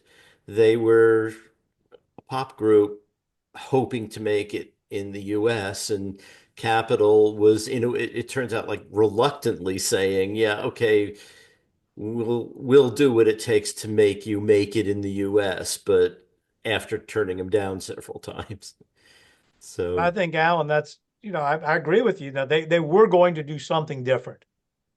And I think the mantra hit singles make hit albums was very important. And I think, they did a good job. Can you think of a greater 1-2 punch, for a new group that's unknown in a country, basically, to have Meet the Beatles and a few months later, the Beatles' second album? I mean, good God, that was just tremendous marketing and great songs, of course, courtesy of the Beatles. Let's not forget. So that gets us through the first two albums in the box set. And some people might be wondering, well, why are they in mono? Because back in the day, 90% of the records bought by kids were in mono. Why? Kids didn't have stereo record players. And unlike the UK, mono and stereo records were priced differently. A stereo album was about $1 more. And I remember I went to the store and I'd say, well, should I get the Beatles album in stereo? And my mother would say, no, you don't have a stereo record player and it's $1 more. So we bought mono as a kid. And the idea was for the box set to duplicate the experience that people had back in the day. And so I think that's, got behind why mono as opposed to stereo. Would I like to see the Beatles' second album come out in stereo remastered on vinyl? Yeah, because that sounds unlike anything you've ever heard before with all that echo that was added by the engineer who did the stereo album. The mono album is flat with the exception of Thank You Girl, which had echo on the George Martin mix sent to Capitol. So that are you that saying leads us in, that the fact that the stereo American albums, from a lot of people's perspective, including I think the Beatles when they heard them, were really a pig's dinner because of all of that echo and the fake stereo with the millisecond delays to do that. It wasn't because of that they chose mono. I think, certainly that was part of it, but I think the idea was what were most Americans listening to in 64? And that was mono, plain and simple. The other interesting thing about it is while the US albums hadn't been available in vinyl since the mid 90s, Capitol quit pressing mono albums in 67, 68. So these albums haven't been available in mono pressings for many, many decades. Like we're approaching like 50 years, 60 years. It's pretty incredible. So album number 3 now is the soundtrack to A Hard Day's Night. And I think this makes an interesting discussion. In the UK, the third album is A Hard Day's Night, but it's a 13-song Beatle album. Why is there one missing from the UK album there? Hold that thought. But here in the US, A Hard Day's Night's going to be a soundtrack album, and it's not going to be on Capitol. It'll be on United Artists Records. Yeah. The short story there is there was a guy working in United Artists music division. I think his name was Noel Rogers. And he was seeing that the Beatles had 3 #1 hit singles in a row. She Loves You was this big hit single. And he thought if this group catches on in the US, as far as he knew, they weren't under a record contract in the US, that if United Artists did a film, then they could get the soundtrack rights to that film. And that's what the idea was sold on. And he took it to Bud Ornstein, who was his boss. And, and they thought about it and said, well, yeah, why not? Let's give this a shot. And they brought in an American producer, Walter Shenson, who was living in the UK, and they kicked it around. And the idea was that they would have a contract, as best we can tell. And unfortunately, neither Mark Lewison or I have actually seen the contract. But here's what I'm speculating. The contract was for one film, and on that film, they had co-music publishing rights, and they also had the rights to a soundtrack album. The contract also had an option for 2 more films. So when we get to Help, you could argue that the option was for 2 films only, or you could argue the option also was for 2 soundtracks. And I think that what happened was Capitol got the soundtrack album for Help under a settlement agreement where they said, okay, you get Help and we get the next soundtrack, because the contract was ambiguous. So that's my theory, and I'm sticking to it until somebody shows me the contract. But getting back to it, United Artists did have the right to a soundtrack album under that contract, and Capitol could not put out a soundtrack album. Capitol could put out an album with the same songs, but they couldn't call it a soundtrack album. Capitol could have put out very easily. We'll get to Capitol in a minute. Let's talk about what UA did. UA had the rights to what they thought were the 8 songs in the film. Why do I say that? Because I'll Cry Instead, which is on the album, was not in the film. How did that happen? Well, United Artists was sent a tape with the 8 songs that were going to be in the film, and I'll Cry Instead was included. George Martin did not think that Can't Buy Me Love should be in the film twice. And he heard John's song, I'll Cry Instead, and thought it would be perfect for the film, even though it's a song called I'll Cry Instead, and you're showing these happy-go-lucky mop tops. Mm-hmm. And so he had the Beatles recorded in 2 different segments. And the reason he did that was he could do 2 different edits of it. And if it was going to be in the film, he would have a longer edit than if it was not going to be in the film. And so he did that edit, and that edit is what is on the tape, that 8-song tape that was sent both to United Artists and to Capitol in mono, obviously. United Artists was not supposed to put out the soundtrack album until the film came out in August. I mean, there was no rule that said they couldn't, but that's what you normally would do.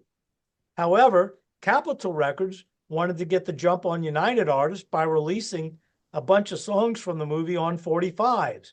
United Artists realized that would hurt the sales of their album, so they rushed their album out in late June, catching Capitol and everyone off guard. Only time I know of where a soundtrack album came out months ahead of the movie. It was brilliant marketing. Now, they had the rights to 8 Beatles songs. Once again, they thought I'll Cry Instead would be in the movie, and they did have the rights to it, but they needed 4 more tracks. They had, through working with George Martin for the film as its music director, they were impressed with him, and they signed George Martin to a recording deal. So they asked George Martin to record 4 songs to fill out that album. 2 of them that he picked were in the film in orchestral versions.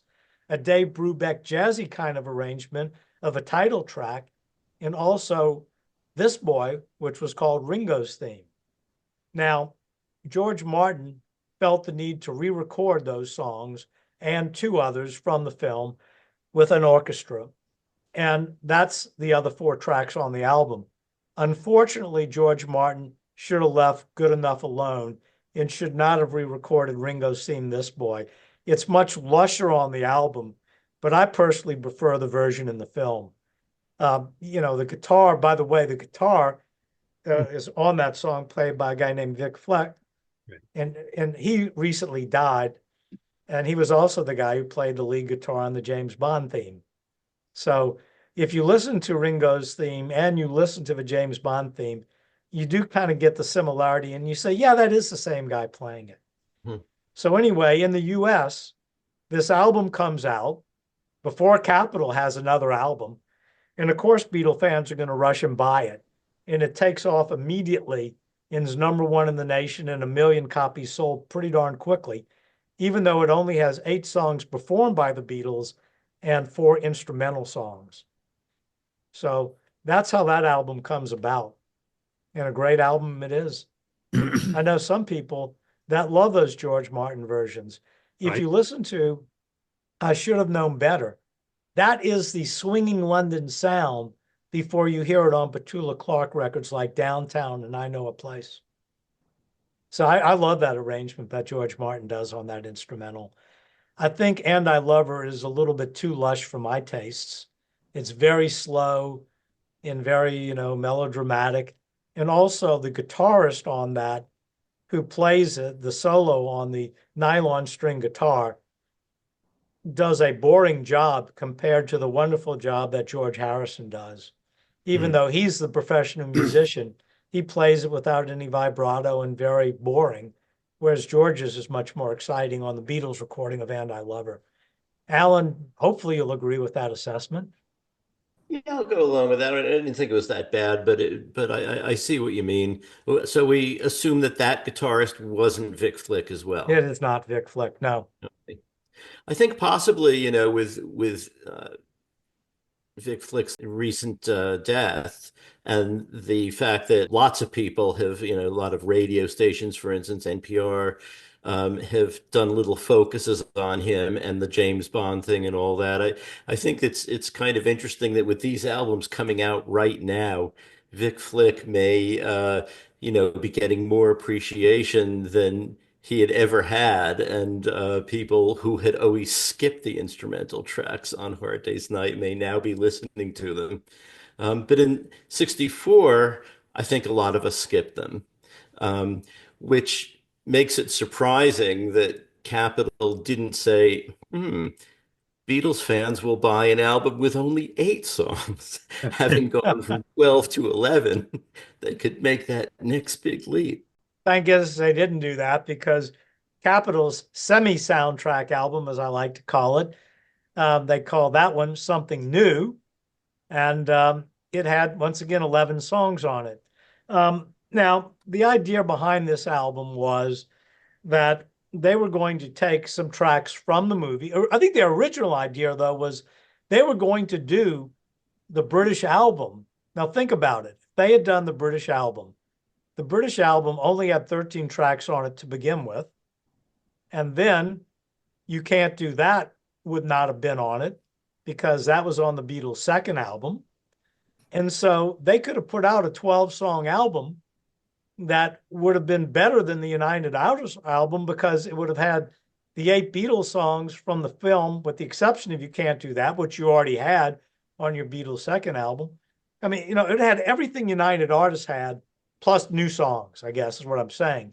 The problem was United Artists put their album out first, and Capitol was caught with their pants down, sort of, and now they had to rush something out. They couldn't put a record out in August, and so they ended up putting it out on July 20th, which was about the soonest they could throw something together. So they took what they thought were 5 songs from the film, actually only 4, because they had I'll Cry Instead. And they did not put the title song on it, A Hard Day's Night. They did not put Should Have Known Better on it. They did not put Can't Buy Me Love on it. But they had a lot of things from the UK Hard Day's Night album, including Things We Said Today, which is one of my favorite Beatle tracks. I love that song. Now, you might say, okay, the album ends with Come Give Me Deiner Hand, and it doesn't have I'll Be Back. That's kind of weird. Why doesn't it have I'll Be Back? Well, I think if Capitol had done a 12-song album, it probably would have. I think what happened is they programmed the album and probably originally ended it with I'll Be Back. But what happened was this. Carol James, remember him? That DJ who broke I Want to Hold Your Hand in the US? He was beginning to play that German single, Come Give Me Deiner Hand, in C lead dick. And all of a sudden, Capitol hears Carol James is playing it and it's getting a bunch of airplay. Maybe we should put that on our Something New album. It will be something different. And so they decide to put that on the album, and that's why I'll Be Back gets dropped. What Did about they not consider Sie lieb dich because 2 German songs on an album would be too much? Well, I mean, they could have put Sie lieb dich on it, but then they would have to drop something else, I guess. And I think they thought, let's just put Come Give Me Deiner Hand on it. It's something we can market and have fun with. And it is something new because it's in German. I don't know. Also, they have the other side of the EP, half of which was on Beatles' second album, Yes. and the other half is on Something New. Right. They had already put out I Call Your Name in Long Tall Sally, but here they had Slow Down with this great John Lennon vocal. And then, Ringo, well, Ringo's the most popular Beatle, so we better put that song out too. Did Capitol get any criticisms for Something New? Because they were repeating songs. Well, they weren't, I think that most people, in America probably bought both albums, but if you were going to buy only one, you probably bought the United Artists. You probably only bought the United Artists album because that was the one that came out first and it had A Hard Day's Night and it had I Should Have Known Better in it. So, if I were going to buy one, I would buy The Hard Day's Night. But Something New, sold well. It got to number 2 on the charts, blocked by A Hard Day's Night. It sold over 1 million copies. It wasn't a failure by any means. So they did all right. Mm-hmm. But it was not, the way they planned on going originally. And they had to kind of adjust things on the fly when United Artists put their album out way ahead of what anybody thought would happen. And the title's a little deceptive, calling it Something New. Well, it had a few new songs on it. Kind of New would have been a better title, maybe. Sort of New. Ken, you were going to say something? Yeah, you said Carol James played Come Give Me Dinah Han. Did Sie lieb dich get any airplay? It got some, but Come Give Me Deiner Hand was getting more airplay than Sie lieb dich. Why? I don't know. Maybe the hand clapping. I don't know. The next album, should I move on? I can? Oh, you have something else? I'm gonna say maybe Capitol was thinking in 1980 we're gonna put out a rarities album and put Sie lieb dich on. Actually, you mentioned 1980. 1980 was the year the Capitol reissued A Hard Day's Night soundtrack when they took over United Artists Records catalog. Yeah, it came out a little bit before then. They took over United Artists in 78, and they probably started issuing it around that time. Okay. They purchased the company. I think it was in 78. He was 77, 78. Now, those of you who have bought the box set, you have 7 albums in there, and those of you who maybe didn't want to go for the more expensive box set, maybe pick up the albums individually, you can't get this next album individually. You'll get it when you pick up the box set, and that is the audio documentary, The Beatles Story, a rare double album for a pop band in 1964, though it tends to be overlooked when you talk about rock and roll pop double albums. Everyone sort of focuses in on Blonde on Blonde and the Mothers of Inventions. Is it Freak Out? I think was released at the same time, just about as Blonde on Blonde, 2 double albums. But 2 years before that, The Beatles Story comes out. A case of Beatle fans will buy anything? I think part of it was, look, Christmas is coming up.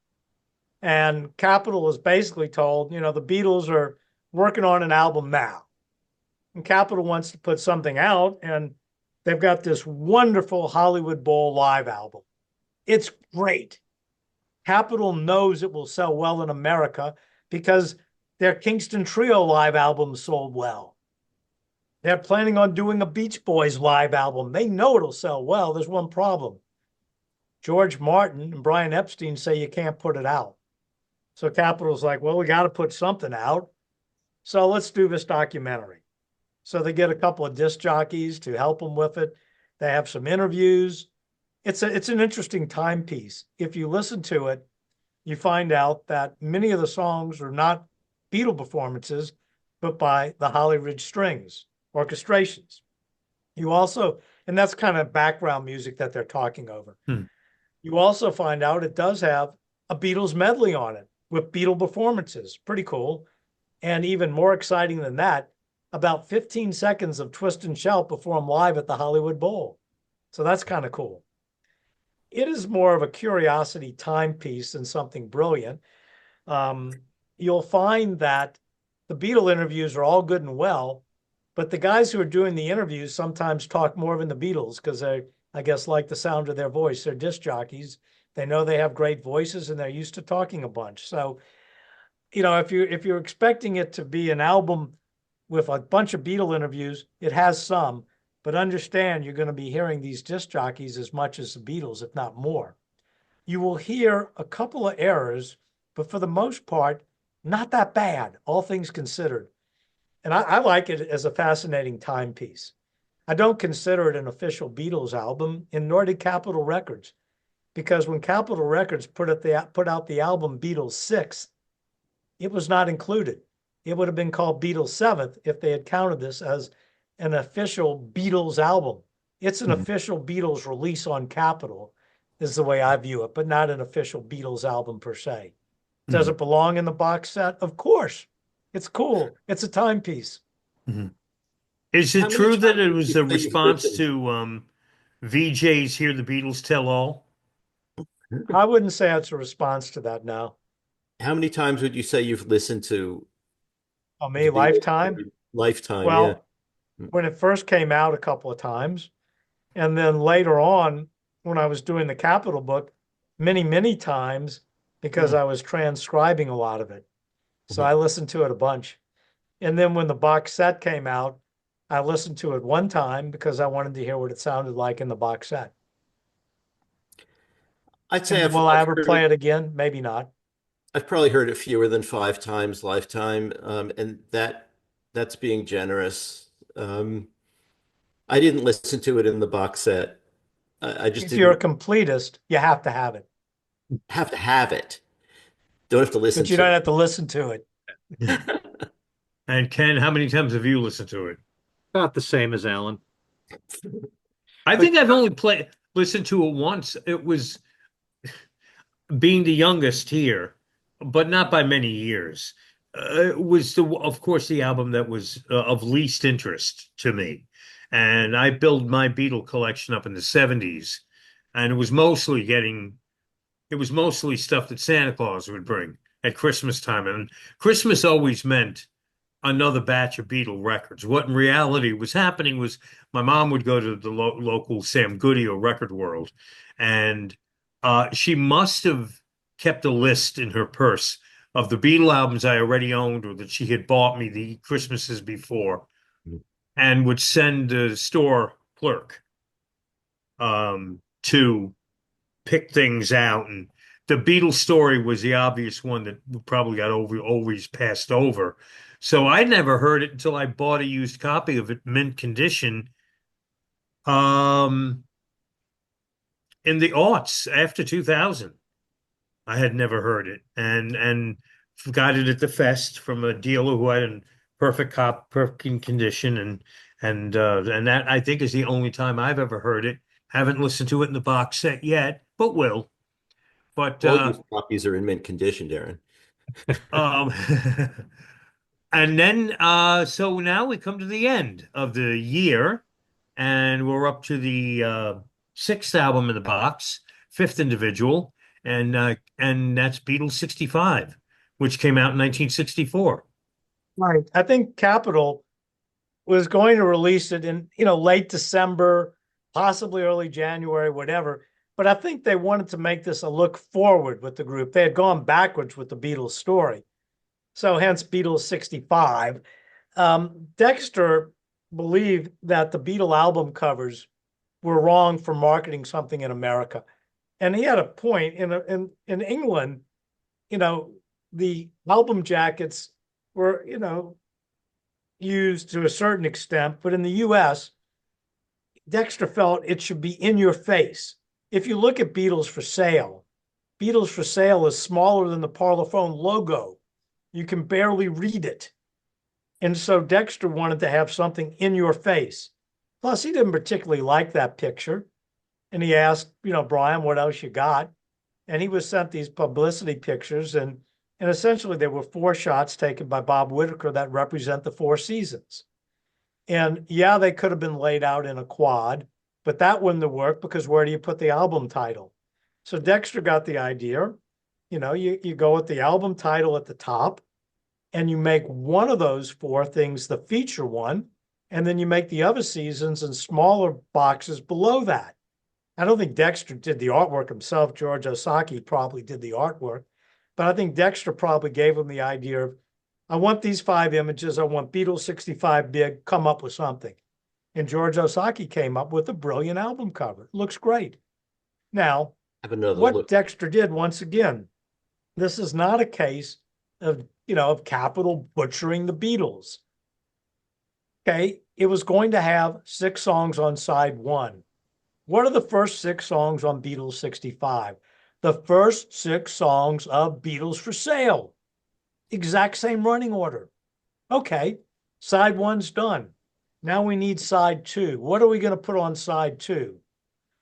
Well, we've got a leftover track in our inventory. I'll be back. So we better put that on it. Oh yeah, hit singles make hit albums. I Feel Fine, She's a Woman. I just need 2 more. So what do? Well, got to have something from Ringo. We'll do Ringo's vocal. And oh, by the way, that really wild sounding echo laden, everybody's trying to be my baby, which ends Beatles for Sale, would be a pretty cool way to end my Capitol album. So that's what I'm going to do. And I'm going to deliberately not use a few songs. I am, for the life of me, not going to put 8 days a week on that album. No frickin' way. Why? Because 8 days a week is a hit single. And I'm going to release it as a hit single a couple of months after that album. And why am I going to do that? Because this album is really Beatles for Sale Part 1. And the next album is going to be Beatles for Sale Part 2. And what's going to be the hit single on that album? 8 days a week. And that'll anchor that album. And that's the way Dexter's thinking. He's on a roll here, folks. So he's got his Beatles 65 album. It's got a great cover. It's got a title that works for us because it's, got to be the latest Beatles album. It's called Beatles 65. It's got the hit single, I Feel Fine, on it. And oh, by the way, She's a Woman was a top 10 hit as well. So it's got that on it too. And oh yeah, the songs it opens up with, they're pretty good. No Reply, I'm a Loser. You get the idea. This is a great album. So that's what Dexter did this go round. I think he knocked it out the ballpark for an American album. One other point about Everybody's Trying to Be My Baby is it gives George vocal too. So in addition to Honey Don't giving Ringo vocal, we get George in on that one. So yeah, pretty well rounded. And the 2 Carl Perkins songs kind of bookend side 2, which is kind of interesting. Yeah. Were Capitol so hell-bent on giving you 11 songs? I mean, you could have put I'll Be Back on something new. Yeah, but that would have cost money. But I thought they only had 11 and they could do 12. They could make it 12, but if people were going to pay money for 11 and we can save $20,000 per million copies we sell, and we sell 2 million, that's, look, man, we're racking up some money here, folks. That's some serious money in those days. Mm-hmm. It's the music business. Was 11 the number the Capitol went with for most of, if not all of their albums, regardless of the artist? Would there be some artists that would have 12, maybe if you 13? If you look at the Beach Boys, I think some of their albums had 11 rather than 12. So I think they thought, this is a practice that works. We'll do it. And they did it all the way up to Rubber Soul, which is a whole nother program. But suffice to say that Beatles 65 is one of those albums that people absolutely love. When I'm at conventions and I ask people, let's grade the albums. And man, everybody, solid A for Beatles 65, even though it's Beatles for Sale Part 1 with the single and, a few other tracks thrown on. Right. And should we go on to the final one now? Yeah. Which we briefly touched on earlier, and that's the early Beatles, the lone entry in these album reissues that came out in the calendar year of 1965. Um, Probably one of the most important things about the early Beatles is that it was released March 22nd, 1965. The next day, Darren Devivo was born on March 23rd, 1965. So that makes that record maybe one of the real special ones to come out in the It United is, States. Darren, and not to steal away the importance of your birthday, but by pure coincidence, that day is also exactly 2 years after those same songs were issued in mono on the Please Please Me album in the UK. How's that for a coincidence? Not as important as your birthday, mind you, but Of course, no. still close, close. So I'll bring this up, which has nothing to do really with anything important, but I was talking about this, I think, on the show last week, possibly. In the 70s, probably towards the mid 70s, I had some of my Beatle albums on pre-recorded cassettes, and the early Beatles was one that I bought on cassette or got as a gift on cassette. And had one of the oddest uh, defects that I've ever heard. Because I guess it would be half of the tracks, I think on side two, were at a slower pitch, noticeably slower. Um, and to this day, when I hear, which song is it now? I'll be coming home. I hear it. I'll be coming. And I mailed it back to Capitol because it had the address if you have a defective tape. Sent it back for return. I got the replacement with the same problem and did it a third time and got it back. And to this day, I look online to see, because there's people collect everything and there's information about everything out there. If I could find anything about a bad batch of pre-recorded copies of the early Beatles that would have been manufactured, I guess, in the 70s. But here was an album, of course, as we now know, captured songs that were several years old. Um, and did Capitol not put a heavy amount of promotion behind it? Because it didn't sell compared to what the Beatles, everything well, that had come before. here's what Capitol viewed it as. Capitol viewed it as not as a new Beatles album because it wasn't. It was a replacement for introducing the Beatles, and because you couldn't get introducing the Beatles anymore. By then, it was pretty much through the pipeline. VJ could no longer distribute after October 15th. A couple of months later, pretty much going to be sold out. So it got absolutely no promotion. I could not find any ads for it. I could not find a poster for it, nothing. And it didn't do that well on the charts. What it was a steady catalog seller over the years. And I think eventually it got to 1 million. But it took a long time to pack up its sales. I know it got a gold certification. So the thing to keep in mind on this one, it's nothing at all like the Please Please Me album or introducing the Beatles. So Dexter's thinking, okay, hit singles, make hit albums. I Saw Her Standing There is not going to be on it. So I'm going to open it up with 2 number 1 hit singles. Love Me Do, which was a number 1 hit in the US on all 3 charts for 1 week, and Twist and Shout, which was number 1, not in Billboard, which is why it's not on Beatles 1, but it was number 1 in Record World and also number 1 on the charts for Cashbox. So now I've got my 2 number 1 hits, and then I'm going to kind of see what else is on this Please Please Me album and have those. Well, the next song on it is this song called Misery. Dexter probably thought, Misery, why do I want to put a Beatles song called Misery? Drop it. Okay. So he's moving on and he's pretty much following the order now of all the songs. So he gets to side two. Obviously, Love Me Do and Twist and Shout, they're already on side one, so he doesn't have to worry about them. And he's moving along, and you've got Do You Want to Know a Secret and A Taste of Honey. And you want to end the album on something strong. So Do You Want to Know a Secret is a better song to end on. Besides, that was like a number 2 hit. So we'll put that as our ending track. And oh yeah, that other song, There's a Place. Now, there's not a place for it on this album. Screw it. And so that's the early Beatles. Probably the way he thought it out. We don't know for sure.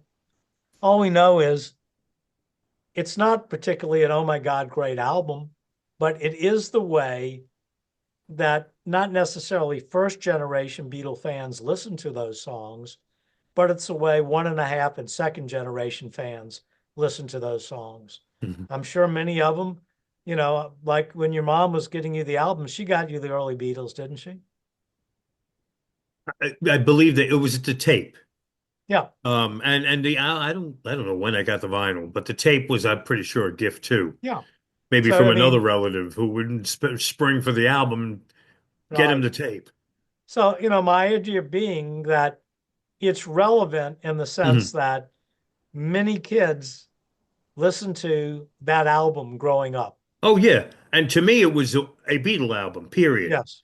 Not a collection of this or a Yeah. combination of that. It was a Beatle album. Yeah. And why was it called the early Beatles? I don't know. Because it was The the early early years. Beatles. It was the early years. It sounded Yeah. good. So, and then of course, then the next day after it came out, I was born. Ken or Allan, do you either one of you want to jump in and maybe then segue into your thoughts about the package, the set, this box set, which is now out? Well, I have a couple of questions. First of all, it was Dave Dexter's decision to make 8 days a week a single. Absolutely. Okay.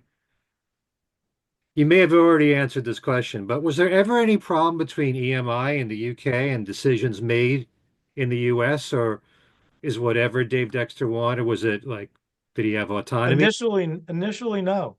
I mean, George Martin, there are things where, when I'm researching my books, my next book will cover Beatles for Sale to Help in the Beatles album series. And in it, George Martin's talking about the fact that, in the US, they need more singles. He accepted it. They need more singles. Capitol says they need more singles. Fine. Let them put out more singles. Long as they're not putting out, a single with Roll Over Beethoven instead of Can't Buy Me Love, that's okay. And George Martin, he knew 8 days a week was a hit single. I mean, it could have been, John Lennon didn't particularly like the song, but it could have been a hit single in the UK had it been released. It would have been a number 1 single. Yeah, that's It's a true. great song. But at the time when A Hard Day's Night was out, and you had the Capitol singles here with I'll Cry Instead and I Love Her and If I Fell back to back, there was never any issue with EMI over that. I don't think what Capitol was doing was they were competing with the United Artists soundtrack album. That's all they were doing. So, when you're getting those nice big royalty checks, it's kind of hard to bitch. And it was only later when they go on tour and John would say, well, this next number we're going to do, and it's on Beatles 6 or something, 7th, whatever. I don't know what it's on, at that point. And then, and when we get next year, have me on Rubber Soul. And I can tell you a lot about, when the Beatles began pushing back and how they pushed back and how Rubber Soul became what it was. And that'll be an interesting show for another time. Are we going to get a volume 2 box with Rubber Soul, etc.? Was what now? Are we going to get a volume 2 of this vinyl? I do not know the answer to that. I know that this Mhm. was a project done to coincide with the 60th anniversary of the Beatles in America, the year of the Beatles, as it was rightfully called. And so you had the documentary and you had the box set. Now, does that mean there'll never be a part two? I don't know. I'm Will not there be a aware of stereo anything on the box? schedule. What about stereo? Hmm. So I'm not aware of anything on the schedule. Okay. But stereo, you haven't heard anything. I mean, I would love to see, even if it was only the Beatles' second album in stereo, I would love that because it sounds so unique. Mhm. But, as far as the box set, I mean, it's a beautiful box, obviously. It looks good.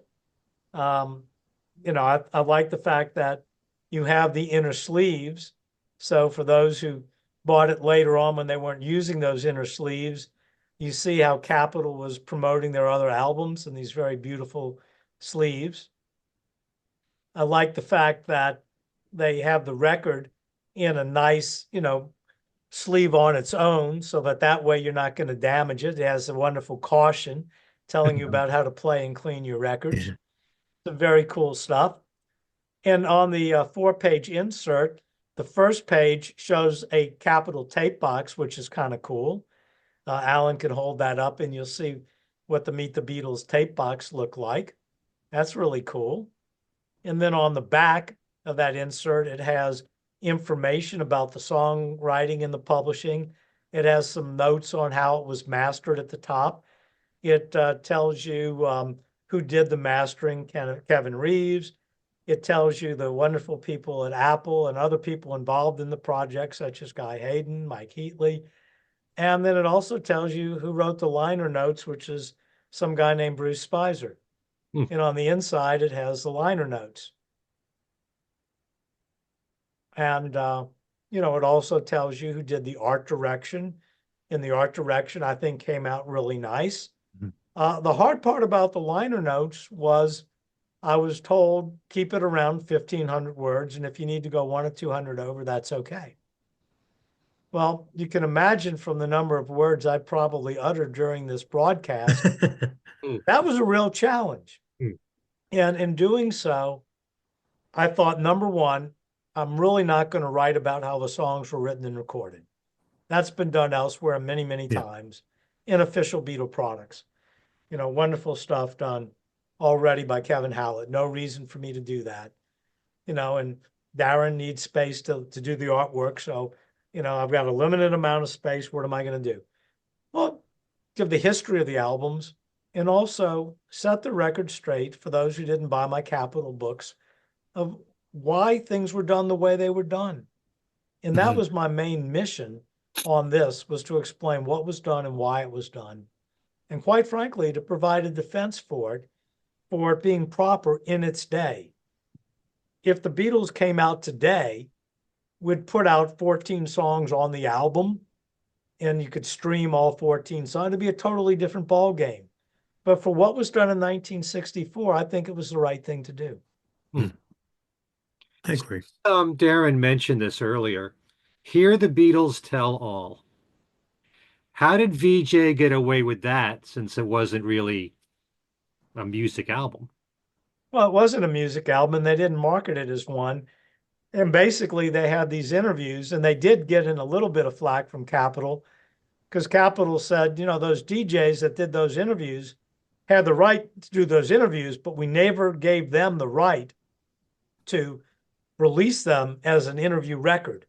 And so, Brian Epstein had a lawyer send him stuff. And so VJ kind of pulled back its marketing of that album, which is why it didn't do quite as well as it could have. I think VJ kind of quietly had to quit marketing it because they really didn't have the right to put out an interview record. Okay. All right. Final thoughts, or were those our final thoughts? I'm pleased with what I'm hearing in the box set, and I do like, as Alan was holding them up, those the advertisements for the albums of that Yeah, time. those are great. Yeah. It's so cool to look at those. like these. Hey, I Bruce, always whose try idea when I'm was it buying to put those a in? used. I'm sorry, Ken. I stepped all over you. Yeah. Um, when I'm buying any artist, any used record, old record, I always try to see if I'm aware of the fact what the inner sleeve was, and if it was a record company's means of advertising, I'd try to find the album with that inner sleeve because those were so much fun and an education for me when I was a little kid going through my dad's record collection Hmm. and all of the Herb Alpert and Tijuana Brass albums, looking at what else A&M Records had released, and and the I'm trying to think of another label that tended. Most of them did that. Um, those are always a lot of fun to look back and to look up some of the artists. Like, who the heck is this guy? I never heard of him. Today, they never caught on. Who's this Yeah. singer? And they But put albums on the back covers of their albums at the Look at this. You got the Beach Boys, you got Jackie Gleason, um, you thank you. got yeah, you got Kingston Trio, and on the other side, Frank. Sinatra, right? What is the Jackie Gleason album that they advertise there? Movie theme for lovers only. Because Well, my dad had a couple of those too, so Yeah. those were, you know. Yeah, Bruce, whose idea was it to put these in? Were you influential on that? Because it seems like well, your kind of thing. it is my kind of thing, but I think that everybody just kind of just knew that's what you do to do it right. And I think that, look, say what you want about Apple. You might say they don't release enough different things, or you might say, I would have done this differently, or this differently, or that differently. But if you view it for what it is, I think it's a great box set. It's well done. I think a lot of thought was put into it. I think that Kevin Reeves did a great job mastering it. And when I talked to Kevin about the mastering, I could tell he wanted to do it right and really get it right. He had a lot of questions he would email me about, like for example, Bruce, you indicated that the Beatles' second album is flat rather than echo laden, you know, but I'm hearing echo on Thank You Girl. Is there something wrong? And I'm email, no, no, no, that's right, because George Martin made that mix for Capitol and put a little echo on it. So that's fine. And the other thing that I did is I sent him my original first pressing mono records. And he referenced those when he was cutting them on the lacquer. Oh, those are So, yours. right, those are mine Because that he there's a used. little short film. And so I think on one of the videos he's holding it up, and Yeah. that's my record. Yeah. And the fact that he was wanted to have that attention to detail shows you the attention to detail that everyone who was involved in the project did. My liner notes were carefully proofed. It wasn't a case of it's Spizer, it's fine. It's let's read this carefully, see if there are any spelling errors, see if there are factual errors, and stuff. And so, there was a lot of thought put behind the entire team on that. I know at least two or three different people were proofing my liner notes and would come with questions. Some of them I would say, the reason I said that is this, and say, okay, fine. Or, one of the ones we kind of kicked around was, and I call your name in the middle eight, it goes to that kind of ska rhythm. Hmm. And so someone said, well, was ska even, known back then? And well, yeah, it was. And here's why. And then the follow-up question, well, do we know if the Beatles would have been familiar with that? Well, I can't prove it one way or another. Okay, I'll say it's a change of pace middle eight. Okay, fine, done. That was the kind of thing. Was there any censoring of my liner notes? No, no censoring. There were times where someone might say, well, could you do this instead? Oh, yeah, okay, fine. But basically, I was given a free rein, but it was proofed carefully. And there were, maybe two or three things that were slightly changed because of recommendations the proofers made. And I was fine with that. It was a great group of people to work with, and everyone wanted to make it as good as it could be made. So that, I was really proud about that. You actually do have proof that the Beatles knew what ska was because John Lennon mentioned it in his interview with Dennis Elsis when he talked about I Call Your Name. Yes, but the question was 10 was years that later. a historical reference, Or in 1964, would John have said, let's do a ska middle eight? Or George was the one, I think, who came up with the idea for the change of pace middle eight. Would they have known? I think so, but do I know for sure? No. So if somebody says, we feel more comfortable if you say change of pace, of course I'm going to say change of pace. If that's the kind of censorship I was subjected to, that's nothing. Trust me. It was like I said, they were great to work with, everybody at Apple, in Universal. I only have a few observations about the music itself when listening to these albums, and that is I feel like there's a little bit more bass in the mix. I'm not bass frequencies, and sometimes I hear Paul's bass playing more in these mixes. I think what Kevin was doing was kind of, look, let's recognize that we're living in 2024 and not 1964. And we're not worried about people having a cheap turntable where the needle's going to be bouncing off the vinyl if we have too much bass.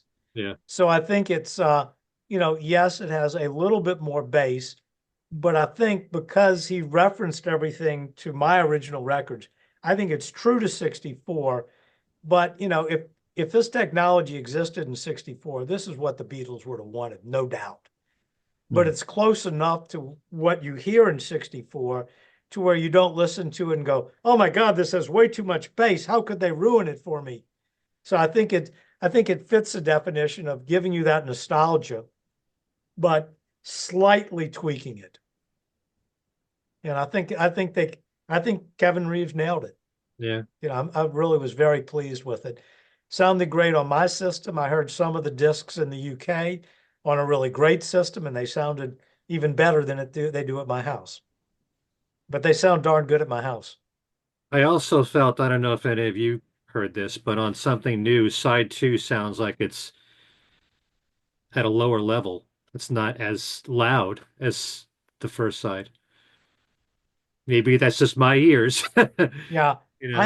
I will say one thing that, if you all listen carefully, when you first put that needle down for I Cry Instead on side 1, you're going to hear an odd little stray noise for a split second.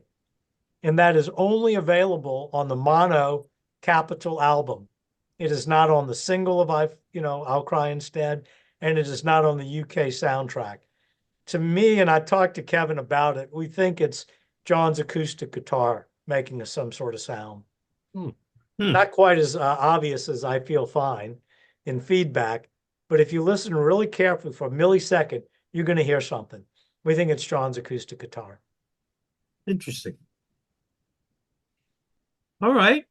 And you just want to ask one more thing. How was it decided what songs would get reverb and which ones not? Because you just were talking about what song was it that George Martin just added reverb from and sent it to Well, he did that on this album on Thank You Girl. Thank You. George Martin, for a while, in some of the mixes on Something New and the Hard Day's Night soundtrack, are different than the UK mixes. George Martin, for a while, was making separate mixes on maybe about half a dozen songs for Capitol because he knew Capitol was going to add a little bit of reverb to it. And his thinking was, let me be the one controlling it.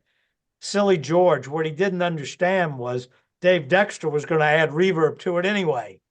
So it reminded me of a time when I was in college where I went to a party, and on the counter in the kitchen, there was a pitcher of orange juice and a fifth of vodka.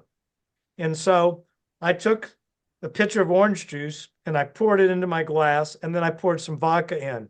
And after I did that and started drinking it, someone said, that's a picture of screwdrivers.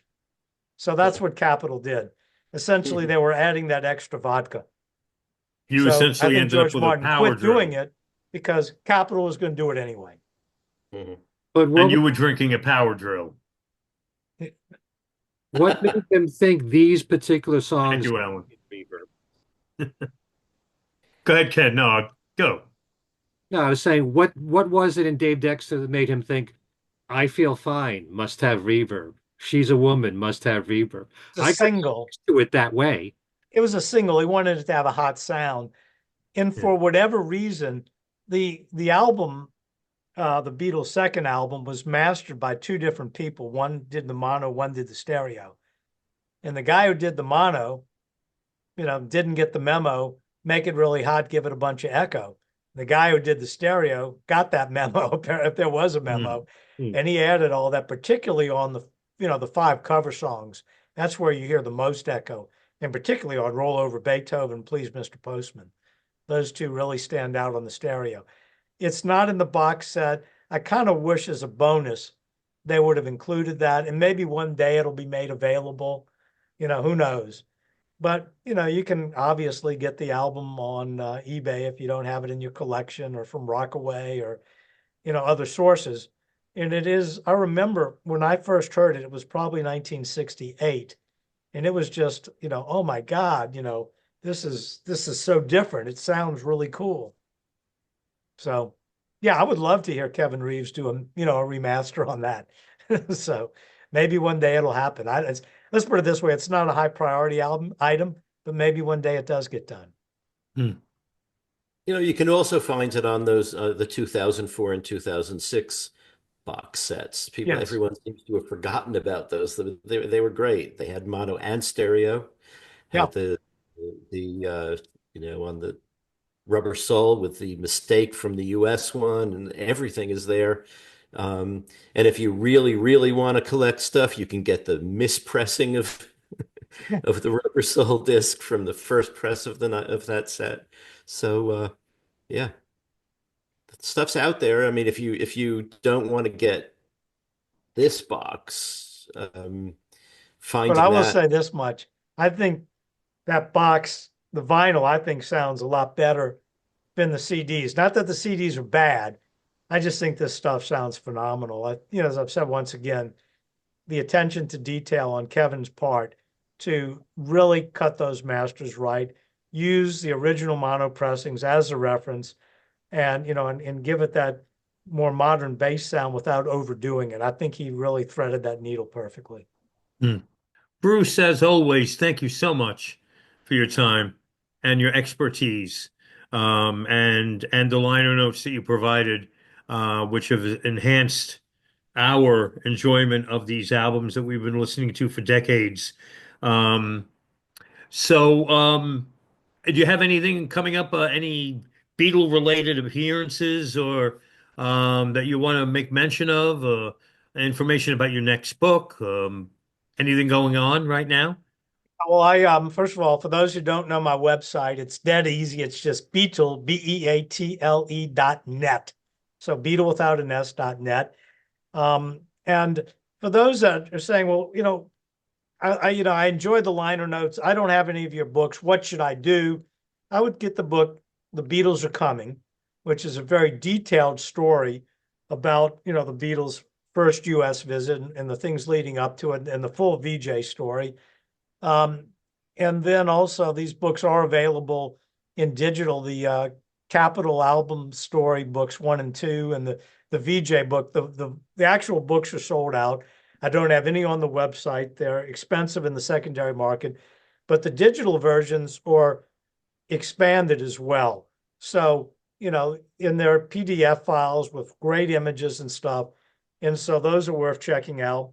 And then this Beatles album series I've been doing, the first 2 in that, Please Please Me to With the Beatles, is obviously relevant to this box set, as is the book, The Beatles, A Hard Day's Night and More. It has all the detail about Hard Day's Night and Something New, as well as the British albums. What the album series books do is they tell you what was going on in the UK. If you were living in the UK, you'd be reading about these things in music magazines and things like that. What was going on in the US? My buddy Piers Hemmingson, Mr. Beatles in Canada, writes what was going on in Canada. Frank Daniels contributes. Al Sussman contributes. Al writes about what was going on in the world, what was going on in the world of music. Bill King gives a little bit of fan notes. And then I have fan recollections from everyday people writing in about hearing this stuff. And then the last section in these books talks about how the songs were written and recorded in great detail without going over the top with a bunch of music theory, because I wouldn't understand the music theory. So I don't write about what I don't understand. I can write that there's a key change but I don't, write about why this modulation is particularly intricate there. And I don't know all that stuff. Don't know music theory like Allan and, all these other wonderful people who know it backwards and forwards. I write about what I can hear and express. But the current book I'm working on is going to be the last book in the Beatles album series. Oh no, must come to an end. And it covers the only two albums I haven't covered in the UK core collection, and that is Beatles for Sale and Help, which means it also will cover Beatles 65, Beatles 6, and the Capitol Help soundtrack. And that book will be coming out this summer, which will be the 60th anniversary of the release of the Beatles film Help. I will be at the Fest for Beatle fans in March, toward the end of March, which will be in New Jersey across the river from Manhattan. And I also plan on being at the Fest for Beatle fans in Chicago, where the new book will be making its debut. People can order the new book from my website starting in the spring. And if you order it from the website, you will get it way ahead of anybody else, because that's what we do. Got to do something to get these people to come to my website, Well, thank you, Bruce, so much for your time. As always, pleasure having you on, and we'll have you again on soon, hopefully. And this Jets fan sympathizes with what your Saints are going through this year. Yes, I know. And, could be worse. You could be a New York Giants fan. Yeah. I don't know Thank which you. is worse. Oh, Jets. It's a rough year. Yeah. It's a rough year for teams that have a new in their name, shall we say. Thank you so much, Bruce. Appreciate it. All right. You guys have a wonderful time. Now that was outstanding. And our next show will be a quiz, really a big final exam on stuff that you learned from Bruce Spizer.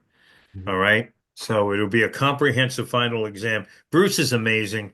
Um, and Bruce wrote the liner notes to the albums in the box set, all seven of the albums.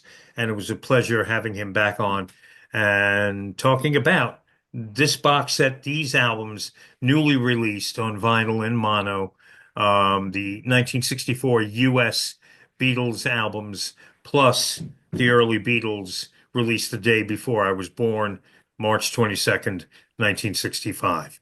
Anywho, hope you enjoyed this show, and let's go around the horn and give our information. I'll start. WFUV is where you can listen to me. I'm on the air Monday through Thursday nights, starting at 10 p.m. till 2 a.m., and Saturday afternoons from 1 until 4 p.m. And you can look for me on Facebook. I have two Facebook pages. If you want to send me an email, maybe you're bored one night and you just want to shoot an email over and say hi, D Devivo or Darren Devivo, spelled out, at WFUV.org. Either spelling, the initial Devivo, D Devivo, or my name spelled out will be fine. Ken? If any of you would like to get in touch with me privately, my email address is everylittlething@att.net. You can also friend me on Facebook. Just look up the name Ken Michaels. You see me with my my dog from the past, Nilsson. It's a beautiful dog. Boston Terrier mixed with a Chihuahua. You can friend me there. And on my own YouTube channel, Ken Michaels Radio, the most recent show that I did was with our friend Charles Rosenay. I just recorded a show this afternoon. We talked about a whole number of things. His yearly trips to England, which take place the end of August every single year, includes the Liverpool Beatles Convention, and also his new book, the Beatles book top 10 lists, Beatles top 10 lists. And he just interviewed a lot of celebrities and had them list their 10 favorite Beatle things, whether they're songs or events or whatever. And we also talk about a guy who just recently passed away. He was a friend of ours, a drummer who was in a lot of Beatles tribute bands, Mike Strito. If you live in the New England area, you probably are familiar with Mike. There's going to be a tribute concert for him in East Haven, Connecticut on December the 14th. And we talk all about that. And especially Charles, who knew him far longer than I did, He helped him start his very first Beatles convention in New England back in, I think it was 1978. So we talk a lot about Mike and everything else right there. On my channel, Ken Michaels Radio, not only do I have the interview with Charles Rosenet, we just did recently a show on the Living in the Material World box set with Ken Womack and Jason Krupa. Of course, you know Ken from all the many Beatle books that he's written. And with Jason, he wrote the book All Things Must Pass Away. We had him right here on this show on Things We Said Today to talk about that book, about the relationship between George Harrison and Eric Clapton. Also, Aaron Badgley was on that show. He's the author of the new book, Dark Horse, all about the Dark Horse record label that George Harrison started. He was on our show as well.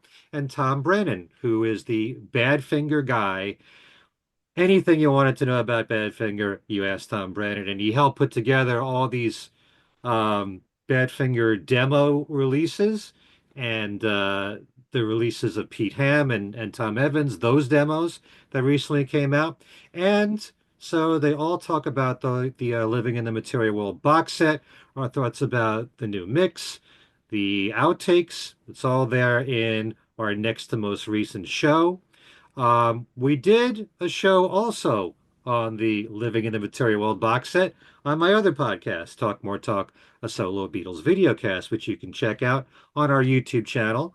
And everybody in that show, our regular co-hosts, Kid O'Toole, Joe Mayo, Tom Hunyadi, we all share our thoughts on the box set there. So if you love that album as I do, well, nobody loves that album as much as I do. Check out both those shows.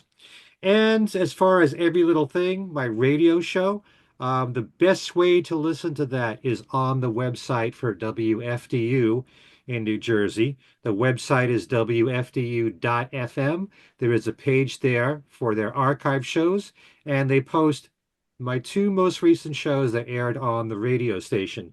And each show runs for 2 weeks. So just go to WFDU.FM for that.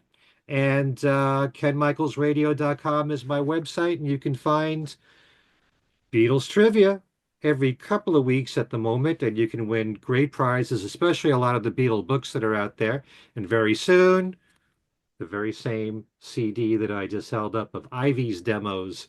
And just listen to it, by the way. It's really good. You get to hear some songs that Mike Gibbons wrote, and he only wrote a few songs in the Badfinger years, but you get earlier examples of his songwriting on there. And Ron Griffiths as well, who was the bass player in Badfinger before Tom Evans took on the role, and then Joey Molland became the lead guitarist. But there's some songs in there that Ron wrote. So if you want to know more about the early years of Badfinger with those Ivy's demos, you should check out that new CD. Okay? How Much is the Sky? All right, that's about it for me. Allan, Hey, what have you been up to? Page 9. you don't want to know. You can reach me at Facebook, either at Allan Kozinn or Allan Kozinn Remixed. There also is a McCartney Legacy Facebook page and the McCartney Legacy website, which is mccartneylegacy.co.uk. You can reach all of us at Things We Said Today radio show at gmail.com. Our group Facebook page, Things We Said Today video podcast. Check that out. The new show's always posted there. We also post other stuff there sometimes too. And so there it is. All right. And thanks to everyone out there, you, for spending time with us and watching and listening to Things We Said Today. We have 1 or 2 more shows left in 2024, and then we'll have more shows in 2025. See, we've got it all mapped out. So for Ken Michaels and for Allan Kozinn, and again, congratulations to Allan on the release of the McCartney Legacy Volume 2, 1974 to 1980. Today, Tuesday, December 10th, the book will be out, and Allan is going to get right to work on Volume 3 for Allan and Ken. Thanks for listening and watching, and we'll see you next time. Take care.